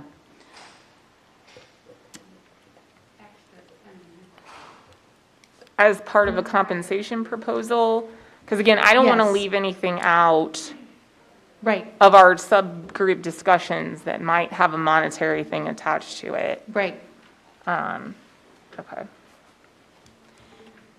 And like Stephanie was saying, we want to make sure that all of the interests are covered, and so that might even end up being that the total ends up being more than what was presented to us in the budget presentation. But I just want to make sure that we're, because I think, Stephanie, that on our end, it felt like we were just told how much the money was going to be instead of discussing how much the money was going to be. But then you brought it back to saying you just want to make sure your budget your budget proposal is covering all the issues and solving all the issues, so. Yeah, I mean, it's just like with anything else you all IBB. Once you find a solution, you go back and say, okay, is this meeting our interest? It's not all your solutions have perfectly met your interest, but generally, when you guys have been looking and comparing solutions or where you're going with something, doesn't meet most of the interest, right? And if not, you all have sort of continued to work on it, or, you've prioritized, like, look, we've covered most of the interest, right? Maybe it's not always possible to cover them all, or maybe, we covered the priority interest. You're cutting in and out just a little bit. Back up and say your last two sentences. Yeah. The last thing I was going to say is you were also, usually, we make sure that even if you don't meet an interest, even if that interest just sits there sort of neutral, make sure you're not harming it, right? So just think about it in that way. Like compensation really, if in IBB, is really no different than your other problems. Sometimes you solve them perfectly, sometimes not so perfect, but you solve them, right? Just don't harm other interests is the way I kind of think about it. So, in your teams, you have now the interest for compensation. So, try hard to see if you can work within that framework. Now, I would say that if we're going to say the BLT compensation and the instructional coach compensation is something that was brought forward by the association that you guys feel like you really just don't want to continue to pursue this year, then those are listed on that sheet that I sent, that I typed up. So then take those off. But what I did leave on there is the issue of teachers still teaching 6. Does it make sense to talk about the interest in that? Yes. Okay, specifically. And then you've also said something where you were hoping for, or the association was hoping for, some sort of like a stimulus or a COVID, or does that fall under, the interest of honoring and recognizing teachers, or is that something else that you guys were thinking about? Tell us more about that. Yeah, I think that stemmed from last summer when we were looking at the leftover, I shouldn't say leftover, the surplus from the 1920 year, knowing that we were going into the year of COVID and not knowing what that would entail financially. And so in one of our Google slides, in the Google slide where we put all of our different budget proposals, we had a couple different sentences that said our team agreed to discuss some kind of stimulus or financial package, stipend, like after we kind of saw how the 2020-2021 school year ended. And so that's where that's stemming from, because we knew that the staff would be putting in, additional time to, with this crazy COVID year. So. Well, we also agreed with the district and Russ in the fact that they wanted to have extra money going in to the year, not knowing everything going on with COVID. And so I think that was one of the... We had a smaller compensation package type thing. Yeah. What do other folks think about that? And I'll tell you, last year was a little bit of a blur with COVID and sort of wrapping up and getting things done. I think you guys felt really good about going forward with what you did come up with on economics. You had sort of a smooth path there when you got it done. But so other folks' recollection and or thoughts on, that sort of thing that really stood out to the association last year was, okay, maybe not this year, but next year, maybe we can look at, some sort of extra related to this work year being so challenging. So that obviously, was something that was in the forefront or held on to much more maybe with the members of this committee that are faculty versus the folks that maybe are not. I mean, what do you all think about that? And how do we go forward with that without sort of, saying the commitment wasn't made or wasn't made strongly, but it's clearly something that has carried over and that half this group, was sort of looking to as you open compensation this year. What thoughts does anyone have on that? I mean, I think we need to have a good faith discussion about all of those things that have been identified as interests. The budget always has challenges in it and boundaries in it. And it's, in terms of, discussing, I remember the discussion last year, and what we knew was that it was going to be a crazy budget year, that we didn't know what kind of money we might get in relief funds and what restrictions might be on those relief funds. what we have learned is that there are lots of restrictions on those relief funds, and they're subject to audit, and so. This wouldn't be the relief funds, it would be the surplus from the 1920 year. So there's 5 million in surplus at the end of the 1920 year. That's what I was talking about. But yeah, there are restrictions on the Yeah. ESSER funds. And I think if we're looking, I mean, Russ's presentation didn't go into detail on budgeting of any surplus from this year. If that's what we're looking at, I think we'd have to have a presentation in detail on that. Not surplus from this year, it would be the surplus from the 1920 school year. So like, this is the, if I share this was our Google sheet, where, we had like team 1, team 2, team 3, and then we. And this drafted was, it. Rachel, Jill, can you tell me, was this, you all had team 1, 2, and 3. Was this you all's hybrid or final version that sort of, Yeah. or no, you've got, it's a little too small for me. Let me adjust my view Here, option. you want me to, This was all 3 versions that came back, and then you worked off this for a final version? Correct. yeah, and this is the draft part.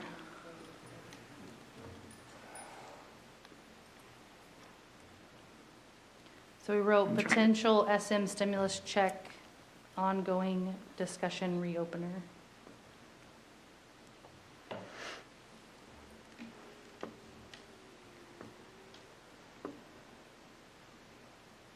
I guess I'm stuck at spending last year's surplus money. Like, I don't know how mechanically that would work. It's what we agreed to. Well, what would happen is it would look like you were deficit spending in this year, you know what I mean? Because you had I can't remember what it was, 5 point something million surplus in the 1920 school year.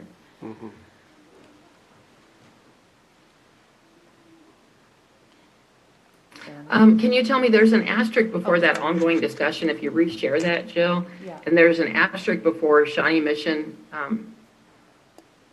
stimulus monies if large surplus. What are the asterisks coming off of up above it?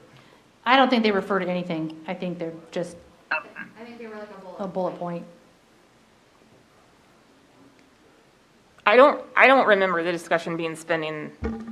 I'm trying to remember exactly what we talked about. I remember saying there's a lot of uncertainty in the next year. We don't know where things are going to end up. And I guess I thought we would be looking at where things ended up this year. Yeah, so I think how we had the 6.8 million that we agreed to as our pot last year? I think that at June 30th last year, 2020, when we saw there was over 5 million surplus from the 1920 school year, we were wondering why our, 6.8 wasn't more, right? But at the time, I remember Russ saying, we're not sure what's going to be happening in the fall. We could have a bunch of, unforeseen financial issues that we have to pay for, different things. So that's when we were like, okay, let's see how the year goes. We'll have an ongoing discussion regarding our fiscal state, discuss possible potential surplus. And we called it, we were calling it different things, stimulus check, stimulus money. I mean, we could go back and watch, since they're recorded at some point. And these are going to be beginning discussions anyway that we have in our groups, right? I mean, it's not like we're going to finalize a proposal from each team today, right? I mean, I think there's 2 things. Number one, I think when we talk about what builds respect and what tears it down, we do want to honor what we said we were going to do, but also know that I don't think anyone has an intention of, shoving anything under the rug. It sounds like it literally is, wow, you kept moving in IBB without a focus on compensation until now, right? So let's try to acknowledge that so we don't, destroy trust on either side. And then, there is that, what do we have an obligation to do because we said we would do it, which is going to really, you should give it due diligence for sure. And then also, where do you stand today? So when Rachel said maybe we need to hear more from Russ, does it feel as though you all do need to understand the status of surplus and/or stimulus in order for you to have the discussions in your small groups that you said you would have? Or that are being made about reserve and/or stimulus right now? What do you guys think about that?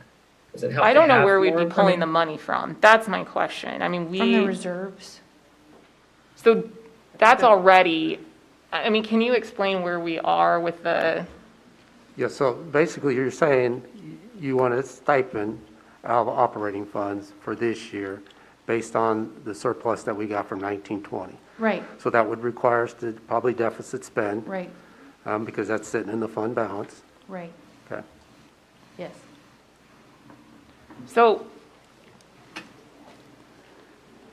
okay. I guess I don't want us to be set up again for failure and butting heads in these groups. Like, it wasn't, I mean, I understood the job of the district reps would be to go and figure out what is the maximum amount of money that could be allocated to compensation. And it wasn't to present it as if it's a final number, but to say, hey, we've done the math, and if we spend more than this, we're deficit spending, and we'd be violating our fund balance policy. I thought the policy was that you'd have at least 8.3%, not 10. No, I so, thought your minimum was 8.3%. no. No, the policy says we recommend you be in the target range of 10 to 15%. But the minimum is there's another one, though, isn't there? 8.3%. And you would have to do budget adjustments if you're going to go below 8.3%. So, So when you all so know in a that you year have- that's, I just need, not being a money person. This past year, our fund balance, that fund balance was 8.3%. And this year, you're proposing 10.2, 10.3%? We're not proposing that, just to clarify. No, I'm talking Russ in his budget presentation. I believe that marker was 10.2 or 10.3%. It might be 10.09. Yeah, it was 10.09. 10.09 if the money that we put available gets distributed out for raises and benefits, health insurance. So coming off a pandemic year, we're allocating almost $3 million less compensation to deal with, and we're increasing that contingency fund somewhere between 17 and 20%. No. Well, 8.3 to 10.019 of your reserves. It went from 9.84, we're projecting at 10.5%. And then if we distribute what we put aside, that 5.8 million total for compensation, it would leave it at 10%, 10.09.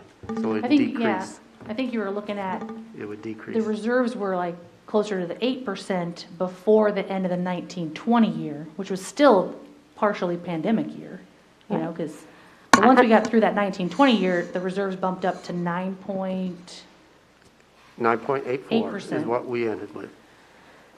So they, yeah, I mean, they've been increasing. Yeah, we're increasing those through the pandemic year and the end of last year.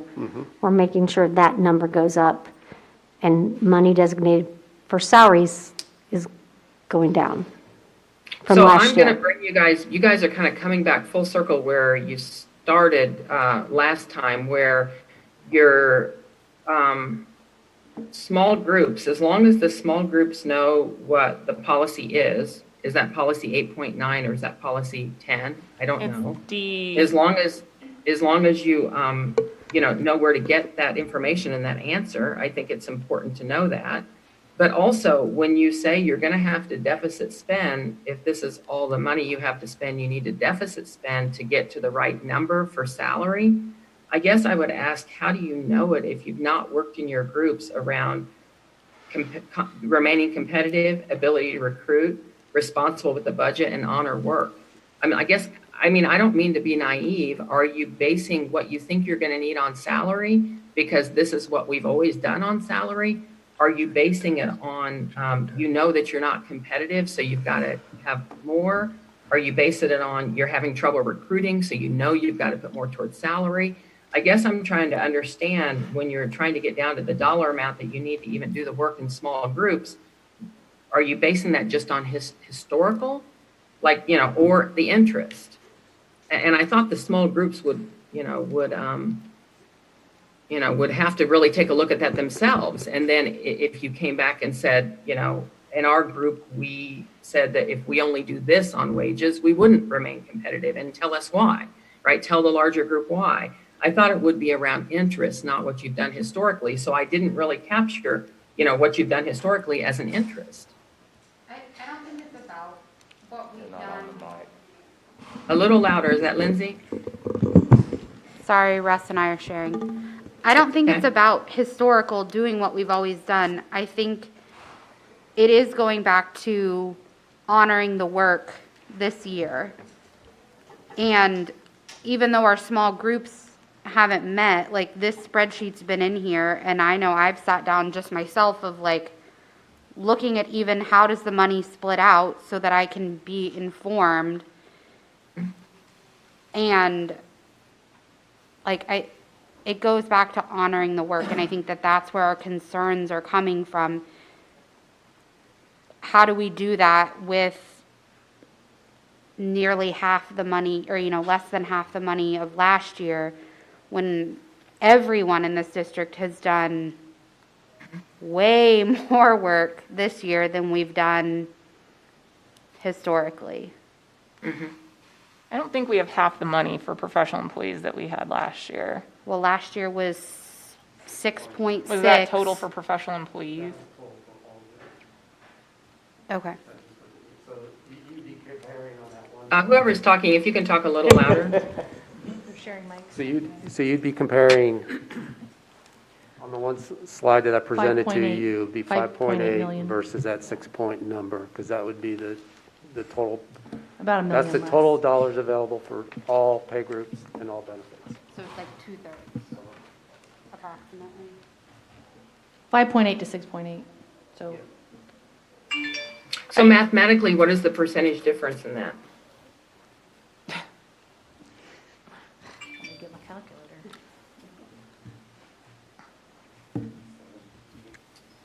85%. 15%. So it's a 15%, you have 15% less to spend this year than you did last year, right now? Yes. And last year, if you open that document again, and Joe, last year, didn't you guys fund positions out of that? Yes. So, can you look at that? In other words, do you really have less to work with this year? I don't know. But I hear the fear, right? I hear that concern, but let's maybe put a pencil to it. Because I think it's really sort of the concept that's holding y'all back. I think if you dig in your small groups, you may get somewhere. And if you in good faith do, and you have consensus in your small group that there's not enough, and then that's what you come back with, Yeah. that's okay too, but let's look at that. Did the 920 come off that 6.9? 920,000 for sped teachers, did it come off Yeah. that 6.9? Right, so It I don't did. know that you're working with that So much you're- less, but let's, So you're back Joe, would you about compare? square. Yeah, the one thing I did see on here is that our step last year was more expensive than than you're saying our step is this year. Our one step increase is 2.3 million last year, is how much we had to budget for a one step increase. Again, that's all pay groups. That's all pay groups. So last Okay. year, what was presented to the group was all pay groups. Right. What was presented is just your group this year. It's a little different message. Right. So yeah, because that's what I was trying to say. This year, it seems as though you're now kind of narrowing down, your area to provide extra funding may just be in the area of the teachers that are teaching 6 versus funding additional positions. But I mean, let's kind of all take a look at that. I see what you're saying. I mean, I would like us to attempt to meet in groups and see where we can problem solve on these different interests. I just don't want, again, I don't want I don't want to feel beat up because I don't control the amount of money that's available. Nobody on this team does. And nor do I control, what is good financial practice for school districts and where our fund balances need to be at. And so if... Sorry to interrupt, go ahead. No, so I mean, I'd like us to try, but I also don't want to push us. If it's something where we have team members who feel like we're in an impossible place, then I don't want us to have frustrating discussions or, a breakdown in discussions. Because again, that's not something Well, I'm going to say it, and maybe my team doesn't feel the way I do, but when you look at our sheet from last year, and it's noted there that we were going to look if there were fund balances, that we would come back and have this, and then we come back this year, and it's like, well, I don't recall this, or I'm not sure if that's plausible, or we've already spent that money. It makes it hard to go in to this year's discussions. And that's my honest feelings, and I'm going to speak honestly as opposed to just grumble to myself. So, Does that one bullet, oh, there it is. Yeah. It's okay. Look, I mean, there's nothing wrong with what you're saying. It's sort of a matter of, it's a little bit of a matter of trust, right? And staying on with what you all said you were going to do, but also sort of just, getting up to speed on where you are today. So it's a work in progress, and it's okay for people to share how it's making them feel. It was also a selling point last year. A little louder. I said it was also a selling point on our end last year of explaining to our members of the fact that, we didn't know it was coming up. We agreed, that it would probably be good to pull a little bit more aside, and that knowing that we had this still on the discussion board. So as we come back into it without fully acknowledging the fact, I think that is what one of the biggest hangups is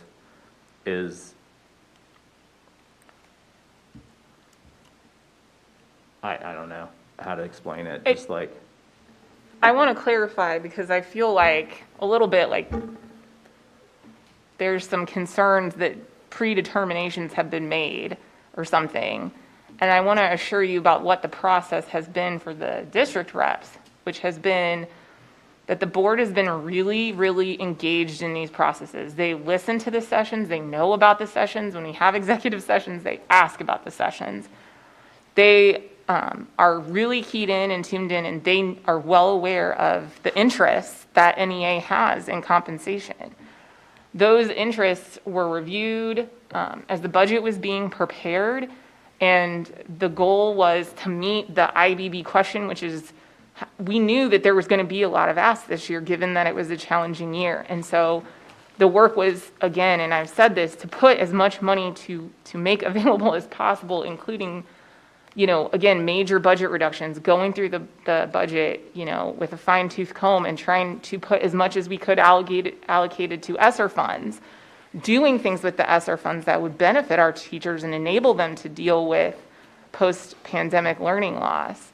So, all of those practices were done knowing that there was going to be those things and remembering those things and trying to make, the most available. We did not, again, trying to stay true to IBB. There's been no, our communication to the board is we will come back with a plan. They don't make a plan. They just follow IBB, which what is the most that we can make available and stay within what our fund balances need to be. And that's the end of it. There's been no, they're waiting to hear a plan and see if it can fit within our budget constraints.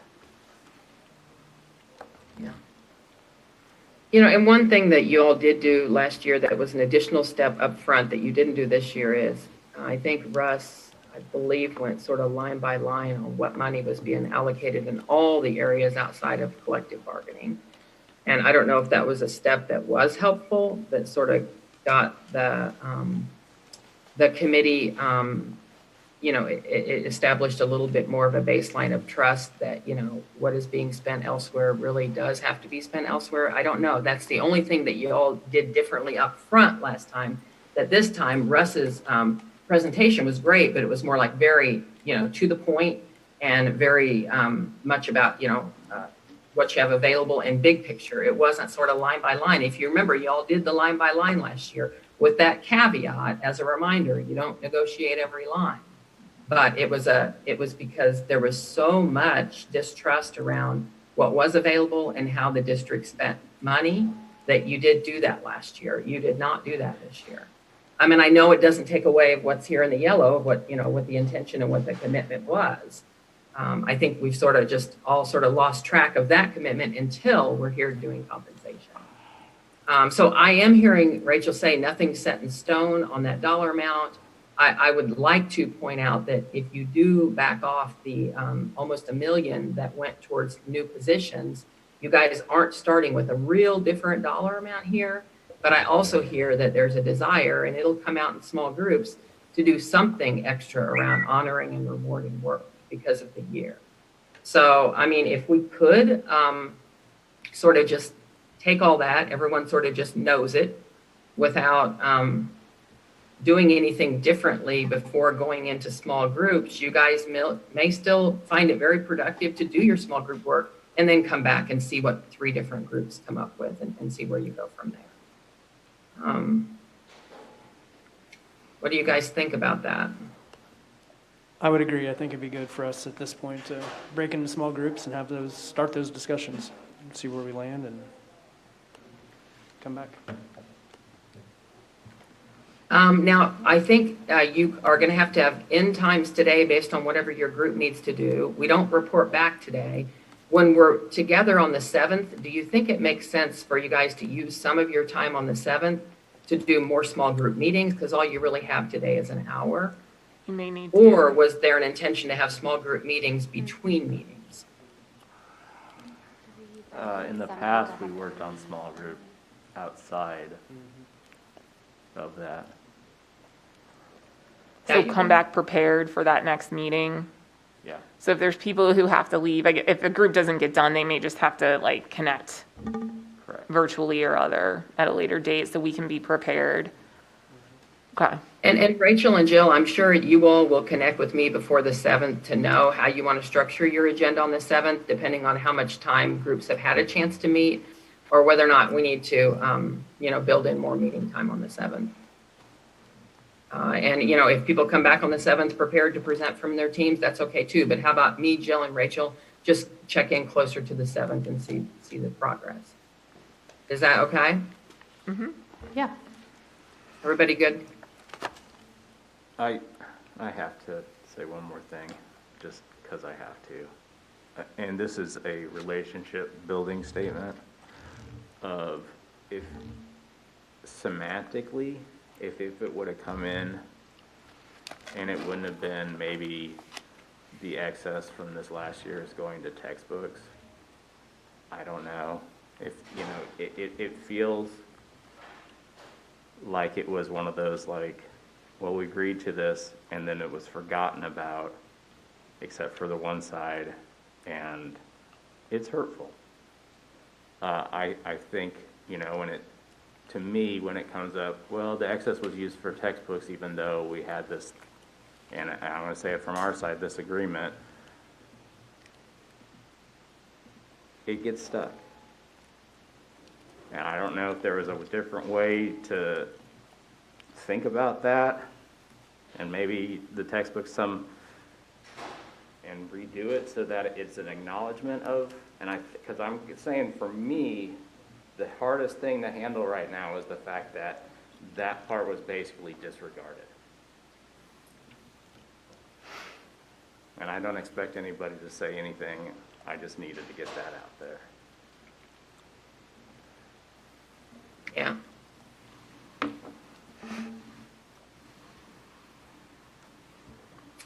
Okay, thank you. Did someone else have something? No, that was just me. And we're all gonna look for a better day where teachers don't pick between textbooks and salary, right? But I think that if there's any group that can figure out how to not have to make that kind of choice, it's y'all. So I guess I'll wait to hear from Rachel and Jill before the 7th, so we'll know how we're gonna proceed on the 7th. Guys, connect with your small groups. You've got the list, and then you've got the one document that lists the interest, et cetera. And then, John, I guess you're dropping your tool that you created, thank you so much, into Google Docs so every team can access it. All righty. All right, guys, have a good week ahead, and I will see you on the 7th.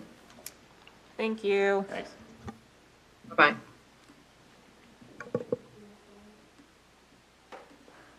He has to leave before I do.